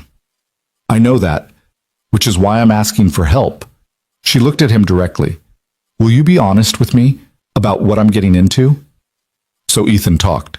Through breakfast and into the morning, while Mia played nearby, he laid out the reality of single parenting. The exhaustion that became your baseline, the constant worry that you were making the wrong choices, the isolation of being the only adult making every decision, the way your entire identity reorganized around this small person who needed you absolutely. And the foster system is harder, he said quietly. These are kids who've been through trauma, who might not trust easily, who come with histories and hurts you can't fix with love alone. I know, Lena said. I've been reading about trauma-informed care, attachment theory. The statistics are sobering. Statistics don't prepare you for 3 a.m. nightmares, for attachment issues manifesting as aggression or withdrawal, for the possibility that you'll pour everything into a child who might leave your home and never look back. You're trying to scare me. I'm trying to be honest. You asked for that. Lena set down her coffee, her expression serious. I appreciate the honesty, but Ethan, I'm not naive. I know this would be difficult, probably the hardest thing I've ever done, but I've spent 42 years taking the easy path professionally and the non-existent path personally. Maybe it's time I did something hard, something that matters. Raising a child isn't a redemption arc, Ethan said bluntly. It's not about fixing your own childhood or proving something to yourself. It has to be about them. I know. Her voice was quiet but firm. And maybe I'm not ready. Maybe I need to do more work on myself first, learn more, prepare better. But I can't keep living in the maybe. At some point, you have to stop preparing and just start. Mia chose that moment to climb into Lena's lap, something she'd started doing with the easy affection of children who'd decided someone was safe. Are you going to be a mommy? She asked directly. Lena's arms came around her automatically now, no longer uncertain. I'm thinking about it. What do you think I need to know? You have to be patient, and you have to give lots of hugs, and you can't get mad when they spill things or break things on accident. Mia counted off on her fingers. And you have to make them feel safe even when you're scared too. How do you know all this? Lena asked. Because that's what Daddy does. Mia looked at her father with absolute trust. He's scared lots of times, but he doesn't show it because he wants me to feel safe. Ethan's throat tightened. He thought he'd been hiding it better. Your daddy is very brave, Lena said softly, her eyes meeting Ethan's over Mia's head. The bravest, Mia agreed. Then, with the subject changing speed of 6-year-olds, can we go to the park today? All of us? I have to work, Ethan started automatically, then stopped. It was Saturday. The office was closed. Margaret wasn't arriving until 2. For once, his schedule was actually clear. We could go, Lena said, if you want to. You don't have weekend work to catch up on? It can wait. I've spent every weekend for 3 years catching up on work. Maybe it's time I caught up on living instead. So they went to the park, the 3 of them piling into Ethan's aging sedan because Lena's Tesla only had 2 seats. The spring morning was perfect, cool enough to be comfortable, warm enough to promise summer ahead. The park was one of Mia's favorites, with elaborate playground equipment and a duck pond she loved. Ethan pushed Mia on the swings while Lena watched, and then somehow Lena was the one pushing while Ethan watched them together. His daughter squealing with delight, his boss laughing unselfconsciously, both of them looking happier than he'd seen either of them. Higher, Mia demanded. Push me to the sky. I don't think the swing goes that high, Lena said, but she pushed harder anyway. Other parents watched with curiosity. The well-dressed woman, who was clearly out of her element but trying anyway, The single dad who usually kept to himself suddenly part of a trio that looked almost like a family. Ethan felt their stares and didn't care. Let them look. Let them make assumptions. This felt too good to ruin with worry about appearances. They fed the ducks with bread Lena had thought to bring, walked the trails, and played an elaborate game of tag that left all three of them breathless and grass-stained. Mia ran ahead at one point, and Ethan found himself walking beside Lena in comfortable silence. "This is nice," she said quietly. "I can't remember the last time I did something like this. Just existed. No agenda, no objectives. It's called leisure. I hear it's popular among people who have work-life balance. Is that what this is? Because it feels revolutionary." Ethan smiled. "That's because you've been doing life wrong for 40 years. Clearly." She watched Mia chase butterflies with Mr. Flopsy dragging behind her. "She's remarkable, you know, your daughter. The way she just opens her heart to people. It terrifies me sometimes, the trust she has. The world isn't always kind to people who trust easily." "No," Lena agreed. "But maybe the world needs more people like her, people who haven't learned to be cynical yet." They collected Mia and headed back to the house around noon, stopping for sandwiches on the way. Mia chattered the entire drive about the ducks and the butterflies and how Lena needed to come to the park with them every weekend because 3 is better than 2 and you need fresh air, Lena, otherwise you'll turn into a vampire. "I don't think that's how vampires work," Lena said, amused. "That's what vampires want you to think," Mia said seriously. Back at the house, reality intruded in the form of Ethan's phone, a text from Margaret confirming her 2 o'clock arrival. His stomach knotted immediately. Lena noticed. "She's coming soon?" 2 hours. "Do you want me to leave? Give you privacy?" Ethan looked at her, this woman who'd become so much more than his boss in less than a week, who'd fit into his life like she'd always belonged there. "No. I want you to stay. If you're willing." "Of course I'm willing." They used the remaining time to tidy up, which mostly meant Ethan stress cleaning while Lena followed behind pointing out things he was missing because he was too anxious to focus. Mia, sensing the tension, grew quieter. "Is Grandma Margaret coming to be mean?" she asked. "No, baby, she's coming to visit you." "But you're worried." "I'm always a little worried when she visits," Ethan admitted, "but it'll be fine." Mia didn't look convinced. She retreated to her room with Mr. Flopsy, and Ethan heard her talking to the stuffed rabbit in the low, serious voice she used when working through big feelings. "Tell me about Margaret," Lena said, perching on the arm of the couch. "What's the worst-case scenario here?" "That she decides I'm an unfit parent and tries to get custody for herself and her husband." "On what grounds?" "Financial instability. Lack of support system. The house is too small. My car is falling apart. I work too much." He ran his hands through his hair. "I'm doing my best, but my best barely keeps us afloat." "That's changing," Lena said firmly. "The compensation review goes into effect Monday. You're getting a 30% raise and a housing allowance." Ethan's head snapped up. "What?" "I finalized it yesterday. You should have had these benefits from the beginning, my oversight." She met his gaze steadily. "This isn't charity, and it's not about Margaret. It's about paying you what you're worth. But it doesn't hurt that it also gives you better footing if she tries anything legal." "Lena, you can't just—" "I can, and I have. The board approved it." "Well, they approved the compensation restructuring for multiple positions. Yours was included. It's done." Before Ethan could process this, the doorbell rang. 2 o'clock exactly. Margaret had always been punctual. Ethan opened the door to find Sarah's mother standing on his doorstep in expensive business casual, her expression already critical as she took in the modest house, the grass that needed mowing, the paint that needed touching up. "Margaret," he said evenly. "Come in."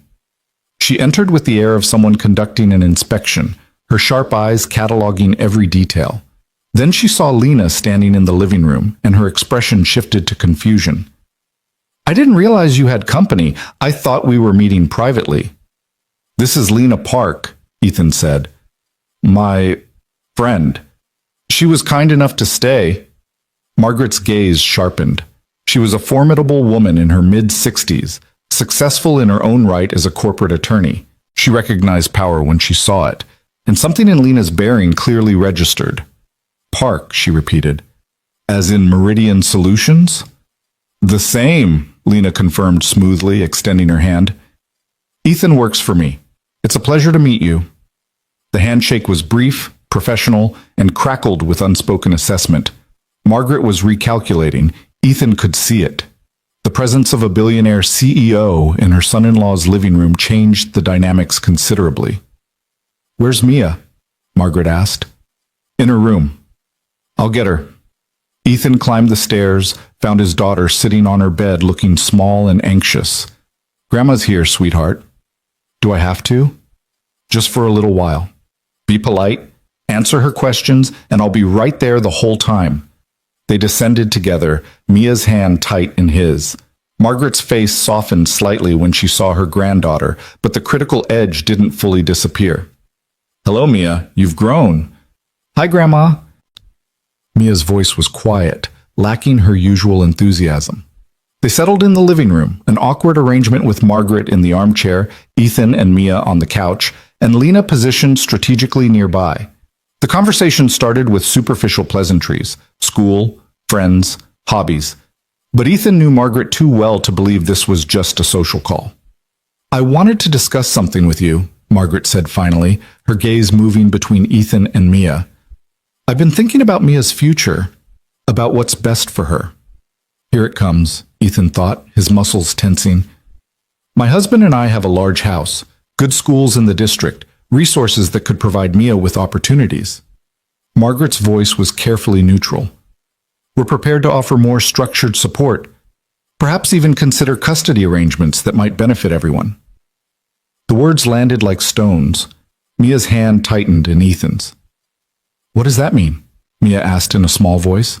It means your grandmother thinks you should live with her, Ethan said, his voice surprisingly steady despite the panic rising in his chest. But I don't want to live with Grandma. I want to live with you. I know, baby, and you're not going anywhere. Margaret's expression hardened. Ethan, be reasonable. Look at this place. You're working full-time, raising her alone, barely making ends meet. He's doing wonderfully, Lena interjected, her voice cool and controlled. Mia is thriving. She's confident, well-adjusted, academically successful, and clearly secure in her father's love. And you are? Margaret's tone was sharp. Someone who spent the past week observing this family closely. Someone who recognizes excellent parenting when she sees it. Lena's gaze was steady. With all due respect, Mrs. Patterson, your daughter chose to leave. Ethan chose to stay. He's built a life for Mia that prioritizes her emotional well-being over material wealth. That's not a failing. Material wealth provides security, opportunities. So does love, Lena countered, and I've yet to see evidence that you can purchase that. The tension in the room was suffocating. Mia had gone very still, her face pale. Ethan pulled her closer. Margaret, he said quietly, I appreciate your concern, but Mia is my daughter. I'm not giving her up to assuage your guilt about Sarah's choices. Guilt? Margaret's voice rose slightly. I'm trying to provide what you clearly can't.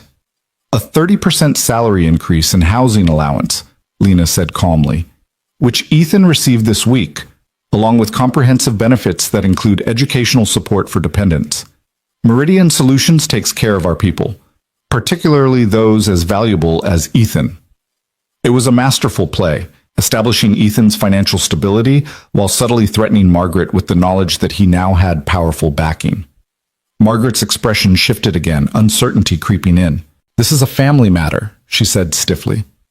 Then perhaps you should consider what's actually best for your family, Lena replied. A child who feels loved and secure, or a custody battle that would traumatize her and damage her relationship with both you and her father? I never said anything about a custody battle. Didn't you? Lena's voice was gentle, but firm. Because offering to consider custody arrangements sounds remarkably like a threat, and I think you'll find that Ethan has more resources to fight such a thing than you anticipated. Margaret looked at Ethan, something complicated crossing her face. Are you really doing okay? Honestly? It was the first genuine question she'd asked, and it caught him off guard. Honestly? Some days are harder than others, but we're making it work. Mia's happy, I'm happy, we have what we need. And now we have more, Mia added, looking at Lena. Because Lena's our family too, so we're not alone anymore. The simple statement hung in the air. Margaret's gaze moved between the three of them, and Ethan saw the moment she recognized something she hadn't expected. An actual family. Unconventional, but real. I worry, Margaret said finally, her voice softer. Sarah left so easily. I worry that one day you'll find it too hard, too much, and Mia will be abandoned again. That's not going to happen, Ethan said firmly. I'm not Sarah, and Mia deserves better than to be treated like she's one hardship away from being unwanted. She looks like her, Margaret said quietly, looking at Mia. Every time I see her, I see my daughter at that age, and I remember all the ways I failed, all the things I did that made Sarah into someone who could walk away from her own child. The confession was unexpected, vulnerable. Ethan felt his anger softening slightly. Then maybe this is a chance to do better, he said. Not by taking Mia away from me, but by being a grandmother who supports us, who visits because she wants to, not to criticize, who helps instead of threatens. I don't know how to do that, Margaret admitted. I wasn't raised with warmth, neither was Sarah. I thought if I pushed her hard enough, made her strong enough, she'd be successful and happy. Instead, I made her incapable of staying when things got difficult. Lena's expression shifted, and Ethan knew she was seeing her own childhood reflected in Margaret's confession. Two women from different generations, both raised in emotional austerity, both struggling with its consequences. It's not too late, Lena said quietly, to learn a different way, to be different. Margaret looked at her with something like recognition.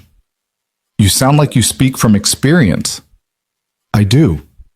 I'm trying to learn what these two already know, that love doesn't have to be earned, that vulnerability isn't weakness, that letting people in is worth the risk. Lena's gaze moved to Ethan and Mia. They're teaching me. Maybe they could teach you too. The silence that followed was different, less hostile, more contemplative. Mia, with her unerring instinct for emotional openings, slid off the couch and walked over to her grandmother. Do you want to see my rock collection? She asked. I have some really good ones. Margaret's eyes glistened. I'd like that very much. They went upstairs together, Mia chattering about igneous formations, leaving Ethan and Lena alone in the living room. Ethan felt like he'd been holding his breath for an hour and could finally exhale. Thank you, he said, for what you said, for staying. I meant every word. Lena moved to sit beside him on the couch. You're an incredible father, and Margaret needed to hear that from someone other than you. You were magnificent. Terrifying, but magnificent. I told you I could be intimidating when necessary. She smiled slightly. Though I think the vulnerability worked better than the intimidation. Recognizing her own pain, acknowledging it, that's what got through.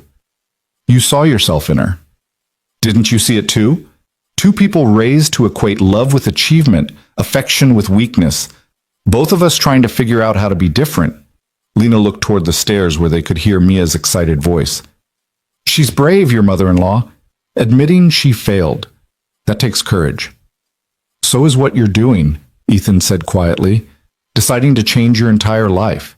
Pursuing foster certification. Being here, with us, when you could be anywhere. There's nowhere else I want to be. The words settled between them, heavy with implication. Ethan thought about the past week, how completely Lena had integrated into their lives, how natural it felt to have her here. How much he'd started to depend on her presence, look forward to it, need it. I need to tell you something, he said carefully. And I don't know if it's too soon or inappropriate given our professional relationship, but I can't keep not saying it. Lena's expression grew cautious. Okay. He gestured between them, stopped being just friendship somewhere around the second pancake breakfast. And I've spent the past 3 days trying to convince myself that I'm reading too much into it, that you're just being kind, that it doesn't mean what I think it means. But then you show up at 7 a.m. with 17 types of flour, and you defend me to Margaret like you're part of this family, and you talk about Mia like she's yours too, and I can't... He stopped, running out of words. Can't what? Lena's voice was very quiet. Can't keep pretending this feels normal. Can't keep pretending I don't look at you and see someone I could... He caught himself, the words too big, too soon. Someone I care about. More than professionally appropriate. More than friendship allow. Lena was silent for a long moment, her face unreadable. Then she reached out and took his hand, her fingers threading through his. I bought 17 types of flour, she said, because I wanted an excuse to be here at 7 a.m. I defended you to Margaret because the thought of anyone trying to take Mia away from you made me irrationally angry. And I talk about Mia like she's mine because somewhere in the past week, I've started to feel like she could be. Like you both could be. She squeezed his hand. So no, Ethan, this isn't normal. And it's not just friendship, and I don't know what we do about that, but I'm tired of pretending too. Footsteps on the stairs made them pull apart, though not quickly enough. Margaret appeared with Mia, and something in her expression suggested she'd seen the hand-holding, drawn her own conclusions. I should go, Margaret said. Thank you for allowing me to visit. You're welcome any time, Ethan said, and meant it. As long as visits are about seeing Mia, not evaluating me. Understood. Margaret knelt down to Mia's level. Thank you for showing me your rocks. They're very impressive. You can come back next week if you want, Mia offered. We're having dinner with Lena, and maybe we could have dinner with you too. Margaret's eyes grew suspiciously bright. I'd like that. After she left, Mia announced she was going to draw pictures of today's park visit, leaving Ethan and Lena alone again. The conversation they'd started hung between them, unfinished. We should talk about this, Lena said. About what happens next, the professional implications, the complications. Or, Ethan interrupted gently, we could just see where it goes. No schedules or strategic planning, just let it unfold. I'm not good at unfolding. I'm good at controlling variables and optimizing outcomes. I know, which is probably why this terrifies you. It does, Lena admitted. Completely. You and Mia, you could break my heart. And I've spent my whole life avoiding things that could hurt me. So have I, Ethan said. Since Sarah left, I've avoided anything that could disrupt the careful balance I built. But you've already disrupted it, Lena. You're already here. The question is whether we acknowledge it or keep pretending. I vote for acknowledging it, Lena said quietly. Even though it's terrifying. Even though it could change everything. Maybe everything needs to change. She looked around the small living room, at the evidence of their week together. Maybe this is what choosing differently looks like, what becoming real means. Ethan thought about Mia's stick figure drawing, about the family his daughter had decided they could be, about the woman in front of him who'd shown up with groceries and stayed for everything else. Stay for dinner, he said, and tomorrow, and the day after. Keep showing up until it stops feeling strange and starts feeling like home. It already feels like home, Lena whispered. That's what scares me. He reached for her hand again, held it tight. Good scared or bad scared? Both, mostly good. She smiled, and it was the realest expression he'd ever seen on her face. Definitely good. From upstairs, Mia called down, Are you guys going to kiss? Because in my drawing, you're holding hands, and that's what people do next. They both laughed, the tension breaking. Ethan called back, Finish your drawing first. That's not a no, Mia yelled gleefully. Lena looked at him, eyebrows raised. Is it a no? I don't know, Ethan said honestly. Is it? Not if you don't want it to be. I definitely don't want it to be. Then maybe we should... But before either of them could close the distance, Mia came thundering down the stairs, drawing in hand. Look, I drew all of us at the park. And there's a heart over our heads because we're a family now. She thrust the picture at them. Crude stick figures under a massive heart, labeled in her careful printing. Daddy, MIA, Lena, family. That's beautiful, sweetheart, Ethan managed, his throat tight. Can we put it on the fridge? Mia asked. Absolutely. They moved to the kitchen, Mia securing her artwork with magnets while chattering about dinner plans. Lena leaned against the counter, watching, and when their eyes met over Mia's head, Ethan saw his own thoughts reflected back. This was happening. They were becoming something, and it was terrifying and perfect and absolutely real. Later, after Mia was in bed and Lena was preparing to leave, they stood at the door in the familiar end-of-evening ritual that had become theirs. Tomorrow? Ethan asked. Tomorrow, Lena confirmed. And Monday, I'm announcing the policy changes at the company. Flexible scheduling, family leave, support programs, all of it. People are going to know something changed. Let them know I'm done hiding who I am to maintain some impossible standard of professional detachment. She looked at him directly. I'm choosing differently, remember? Starting with being honest about what matters. And what matters? This, Lena said simply, gesturing to encompass the house, Mia asleep upstairs, Ethan standing in front of her. You matter. She matters. Building something real matters more than maintaining appearances. Ethan stepped closer, giving her time to pull back if she wanted. She didn't. He cupped her face gently, his thumb brushing her cheek. Is this okay? He asked. More than okay. He kissed her softly, carefully, a promise more than a claim. She kissed him back with equal gentleness, her hands coming up to rest against his chest. It was brief and sweet, and felt like coming home. When they pulled apart, Lena was smiling. Mia's going to be insufferable about this. Absolutely insufferable, Ethan agreed. She'll probably start planning our wedding before breakfast. Is that terrifying? Completely, but also kind of wonderful. Lena kissed him once more, quick and sure, then stepped back. See you tomorrow? I'll be here. I know, she said. That's what I'm counting on. After she left, Ethan stood in his quiet house, touching his lips and wondering how his life had transformed so completely in 1 week. From solitary survival to something that looked like family. From professional distance to standing in his kitchen kissing his boss and feeling like he'd finally found something he'd been missing without knowing it existed. His phone buzzed. Thank you for today. For Margaret, for the park, for everything. Sleep well. He typed back, thank you for staying, for all of it. Always, came the immediate reply. I'm not going anywhere. And as Ethan climbed the stairs to check on Mia one last time, he believed it. Believed in the possibility of second chances and unconventional families and choosing to be different. Believed that sometimes the scariest thing and the right thing were the same thing. Believed quite simply that they were going to be okay. Monday morning arrived with the sharp clarity of decisions made and paths chosen. Ethan woke to find Mia already in his bed, having crawled in sometime during the night, her small body curled against his side like she used to when she was smaller, and the world felt too big. Morning, baby, he murmured, stroking her hair. Is Lena coming for breakfast? Mia asked sleepily. Not this morning. We need to get to the office early today. Because she's doing the big announcement thing? Ethan blinked. How do you know about that? I heard you guys talking on the phone last night. You said she was changing everything at work so people could be with their families more. Mia propped herself up on one elbow, looking at him seriously. That's because of us, isn't it? Because she saw how hard it is for you? The perceptiveness of children never ceased to amaze him. Partly because of us, but also because she realized a lot of people were struggling and she wanted to help. She's good at helping, Mia smiled. And she's good at kissing too, right? Mia!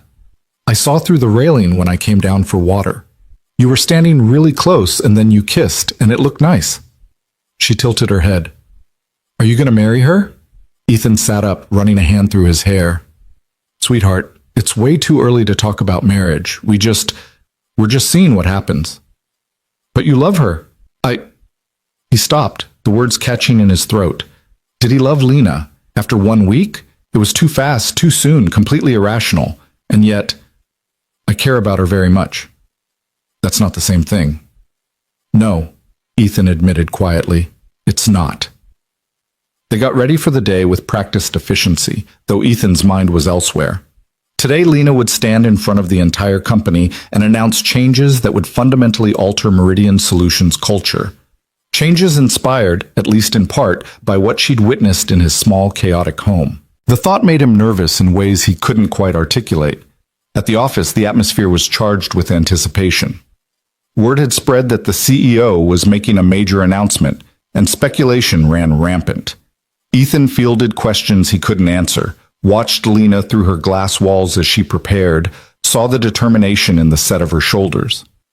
At 9 o'clock, everyone gathered in the main conference hall. Lena stood at the podium looking every inch the formidable CEO in her charcoal suit and severe hair, but Ethan could see the woman underneath now, the one who'd learned to flip pancakes and sat on bathroom floors sorting plastic jewelry. "Thank you all for coming," Lena began, her voice carrying the authority that had built an empire. "I'm here today to announce significant changes to our company policies, changes that are long overdue." She clicked to the first slide, and Ethan's breath caught. The presentation was titled Choosing People First, a Cultural Transformation. For 10 years, I've run this company on the principle of excellence through dedication. We've prided ourselves on being available 24/7, on putting the company's needs first, on measuring success through productivity metrics and revenue growth. Lena paused, her gaze sweeping the room. And we've been successful by those metrics, but we've also lost sight of something fundamental, that this company is made of people, not just employees, people with lives and families and needs that extend beyond these walls. Murmurs rippled through the crowd. This was unprecedented. Lena Park didn't do vulnerability. She didn't admit mistakes. "I recently had the opportunity to see firsthand how our culture impacts our people," Lena continued, "to witness the impossible balancing act we ask of parents, caregivers, anyone with responsibilities beyond work. And I realized that by demanding total professional dedication, we've been asking our people to choose between their jobs and their lives. That's not sustainable. More importantly, it's not right." She clicked to the next slide, revealing a comprehensive list of new policies. Flexible scheduling, remote work options, 12 weeks of paid parental leave for all parents, not just mothers, subsidized childcare, emergency family leave, mental health support programs. The room erupted in shocked whispers. Jennifer from accounting was openly crying. Marcus Chen looked stunned. "These changes take effect immediately," Lena said firmly, "and they're non-negotiable. I built this company in the image of my own life, demanding, isolating, measuring worth through achievement alone. But I'm learning that there's a different way to lead, a way that recognizes that our people's humanity isn't a liability to be managed, but the very thing that makes us strong." Ethan felt dozens of eyes turning toward him, saw the speculation, the understanding dawning. They knew. Of course they knew. The CEO doesn't overhaul company culture without a reason, and Ethan's sudden visibility in her life hadn't gone unnoticed. "Some of you may wonder what prompted this change," Lena said, and her eyes found Ethan's across the crowded room. "The truth is, I met someone who showed me what I was missing. Someone who's been working for this company for 3 years while simultaneously raising a child alone, hiding that struggle because our culture didn't make room for it. Someone whose dedication to both his job and his family put my own priorities in stark perspective." The room had gone completely silent now. Ethan felt heat crawl up his neck, wanted to disappear, but Lena's gaze held him steady. "I'm not going to name names," she continued, "because this isn't about one person. It's about all of us. How many of you have hidden parts of your lives to appear more committed? How many have missed important moments with your families because you were afraid of being seen as less dedicated? How many have burned out trying to be two people, the perfect employee and the present parent, partner, or caregiver?" Hands began to rise, slowly at first, then more. By the time Lena finished speaking, at least half the room had their hands up.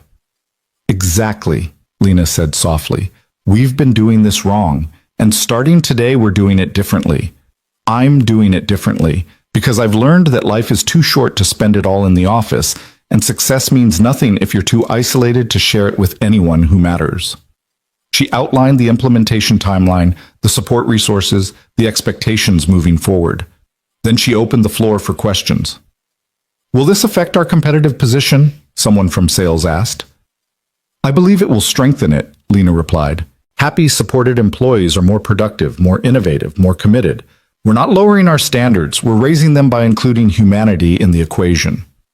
"What about clients who expect 24/7 availability?" "We'll manage their expectations. No client is worth sacrificing our people's well-being. If they can't respect reasonable boundaries, they're not clients we need." The questions continued, but Ethan barely heard them. He was too focused on the transformation happening before him. Lena Park, the CEO who'd built her identity on being untouchable, standing in front of her company and admitting she'd been wrong, choosing to be different, choosing people over profit, choosing him and Mia, even if she couldn't say it explicitly. After the announcement, Ethan was swamped. Colleagues approached him with gratitude, understanding, curiosity. Jennifer hugged him and whispered, "Thank you for whatever you did to make this happen." Marcus clapped him on the shoulder and said, "You're braver than I thought, man." It took an hour to make it back to his desk, where he found an email from Lena. "My office. When you have a moment." The email was time-stamped from during the announcement. She'd sent it while standing at that podium, exposing herself to the entire company. He knocked on her glass door and she waved him in without looking up from her laptop. But when the door closed behind him, she stopped typing and met his eyes. "That was quite an announcement," Ethan said carefully. "I'm told I have a flair for the dramatic." Lena's expression was unreadable. "How much damage did I do? To your privacy?" "Less than you think. People were already speculating." "I should have asked your permission before making it so obvious." "You didn't name me, and everything you said was true." Ethan moved closer to her desk. "You were remarkable up there. Brave." "I was terrified," Lena admitted. "Admitting failure isn't something I do well." "You didn't admit failure. You admitted evolution." She smiled slightly at that. The board was surprisingly supportive, actually.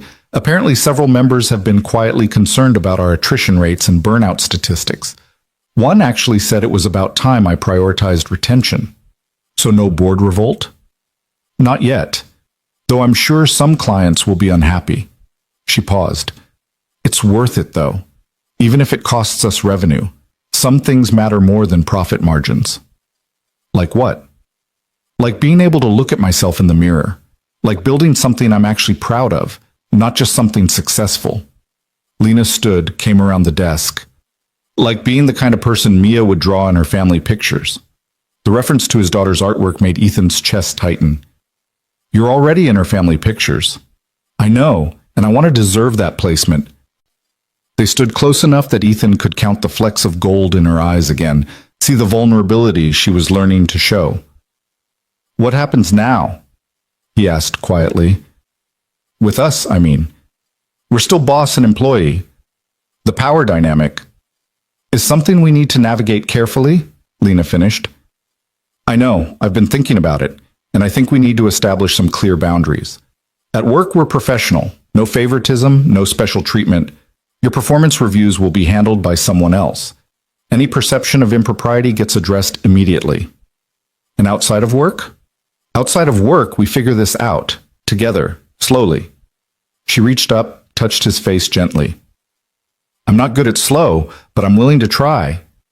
For you, for Mia, for us." "I'm not good at asking for help," Ethan admitted, "or letting people in, but I'm willing to try too." "Then we'll stumble through it together." Lena smiled. Two perfectionists learning to be imperfect. A knock on the glass interrupted them. They stepped apart quickly, professional distance reasserted. The door opened to reveal Marcus Chen. "Sorry to interrupt, but Lena, the Silverman people are online too.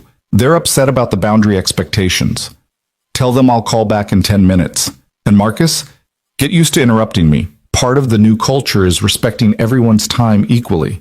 Lena's voice was firm. "No more assuming I'm always available." Marcus looked stunned. Sure.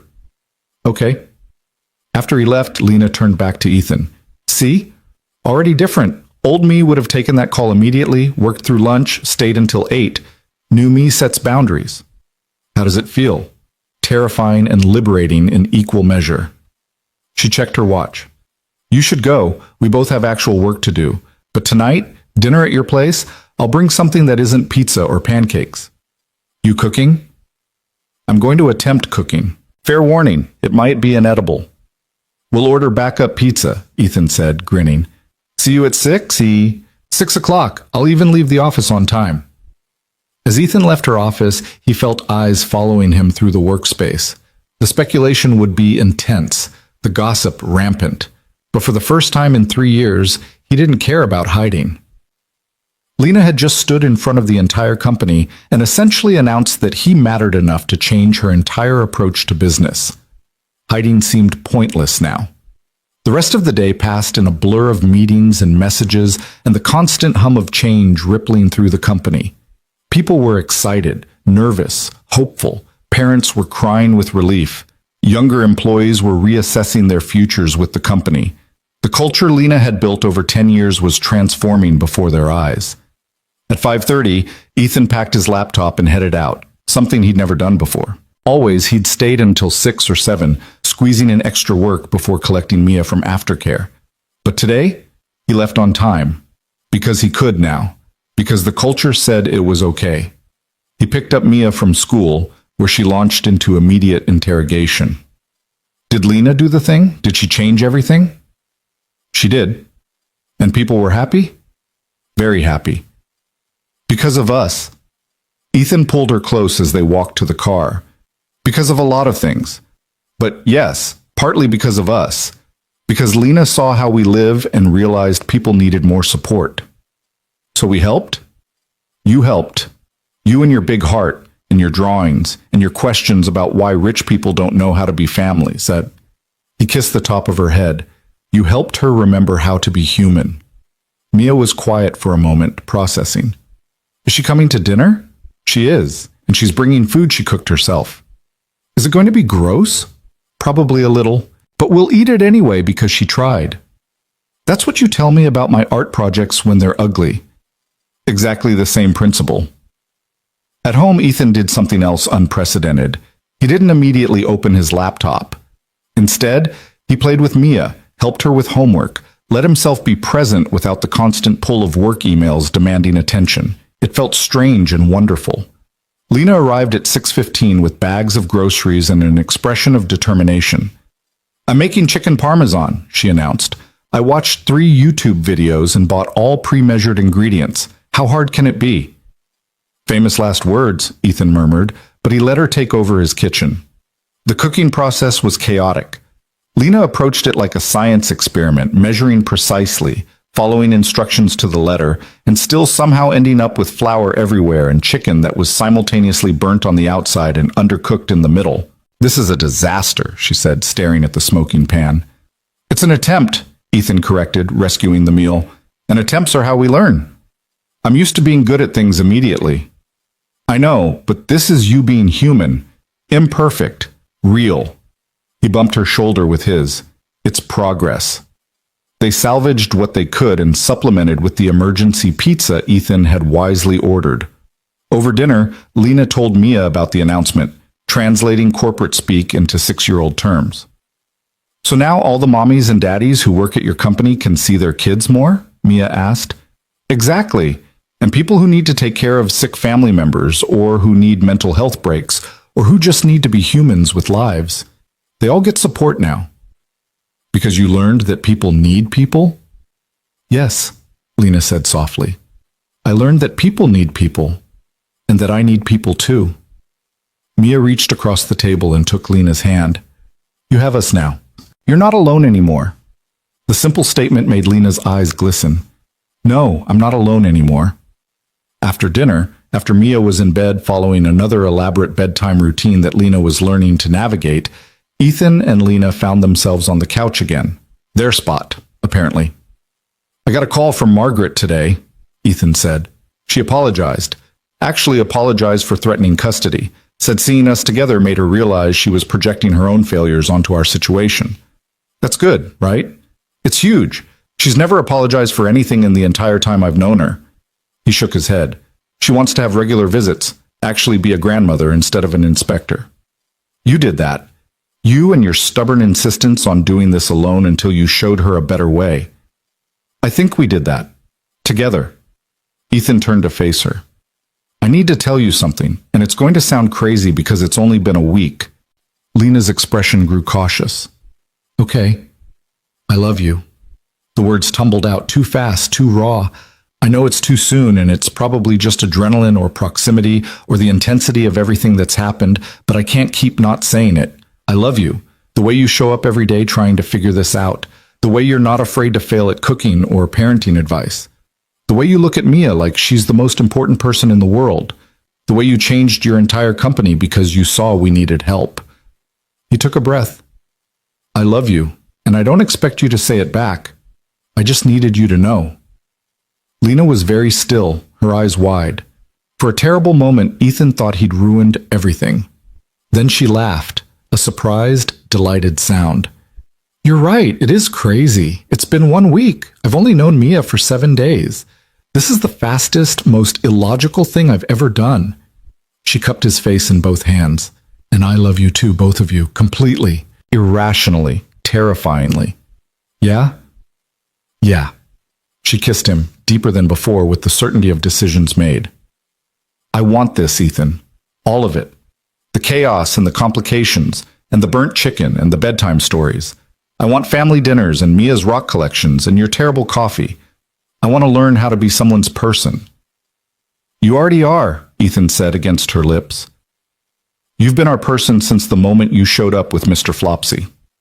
They stayed like that for a long time, wrapped together on the couch, talking about the future in careful, hopeful terms.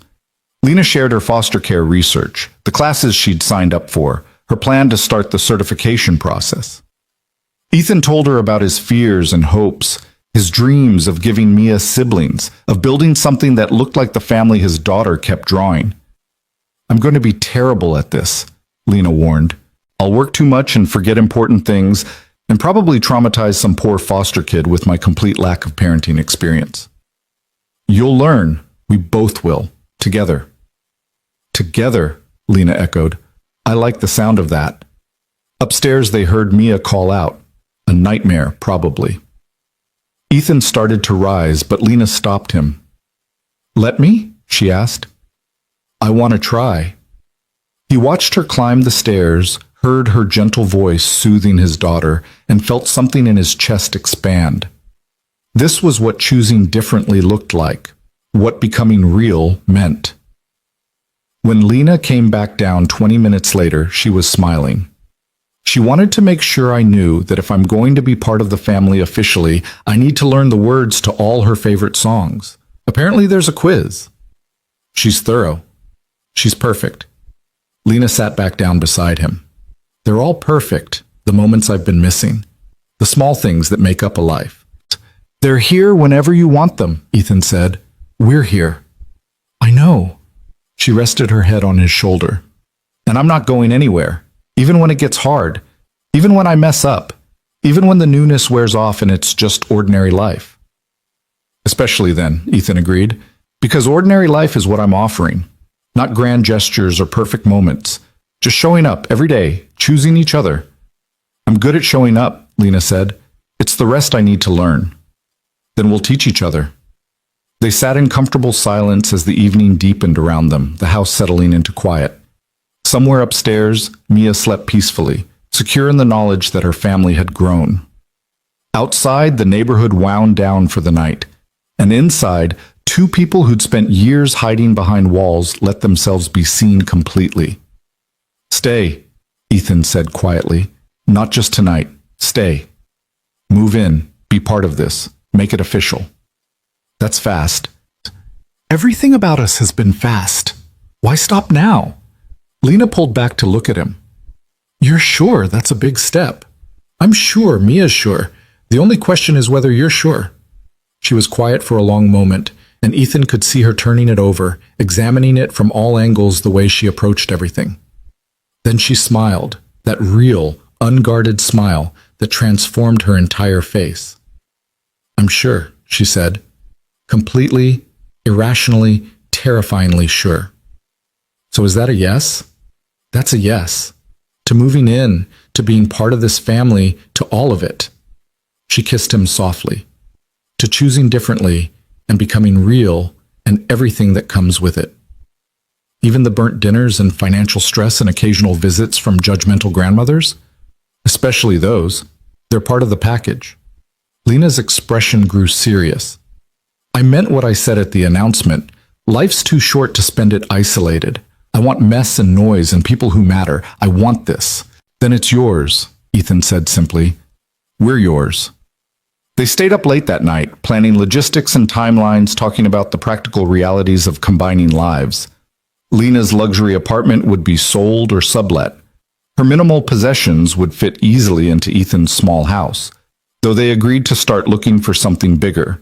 A place with that backyard Mia wanted, room for foster children when Lena was ready. I have money, Lena said carefully. Significant money. And I know you're proud, but I'm learning to accept help, Ethan interrupted, to let people in. If you want to contribute to a bigger house or Mia's education or whatever else, I won't fight you on it. Really? Because the stubborn set of your jaw suggests otherwise. Okay, I might fight you a little, but I'll try to lose graciously. I'll take it. The weeks that followed were a whirlwind of adjustment and change. Lena moved in gradually, her designer suits hanging next to Ethan's off-the-rack shirts, her expensive skincare products cluttering the bathroom counter. She learned the morning routine through trial and error, burned toast and forgot permission slips, and once accidentally sent Mia to school in her pajama top. But she showed up. Every morning, every evening, through tantrums and homework struggles and the ordinary chaos of family life. She attended foster care training classes with fierce determination, studied parenting books like they were corporate strategy guides, and slowly transformed from someone who didn't know how to be part of a family into someone who couldn't imagine being without one. At work, the changes rippled outward. Productivity didn't drop, it increased. Turnover decreased. Employee satisfaction scores skyrocketed. Other companies started calling, asking about Meridian Solutions' innovative family-friendly policies. Lena gave interviews about work-life integration, about the false choice between professional success and personal fulfillment, about choosing to build companies that valued humanity. And through it all, Ethan watched her bloom, watched the severe CEO soften into someone who laughed easily, who knew how to play, who cried during Disney movies and learned to braid hair and gradually became the person she'd never let herself be. 6 months later, on a Saturday morning that felt like any other, Lena sat at the kitchen table with Mia, helping with a school project about families. "Who's in your family?" Mia read from her worksheet. "Well, there's you and Daddy," Lena said, counting on her fingers, "and Mr. Flopsy, obviously, and Grandma Margaret when she visits, and—" She paused, looking at Ethan. "Should we tell her?" Ethan's heart jumped. "Are you sure?" "I'm sure." Lena pulled out her phone, showed Mia a picture of a 7-year-old boy with dark eyes and a cautious smile. "This is Marcus. He's been in foster care for 2 years, and if everything goes well, he's coming to live with us next month." Mia's eyes went wide. "I'm getting a brother?" "If you want one. He's had a hard time, so he might need patience and understanding. But yes, if everyone agrees, you're getting a brother." "Does he like rocks?" "I don't know yet. You'll have to teach him." Mia threw her arms around Lena's neck.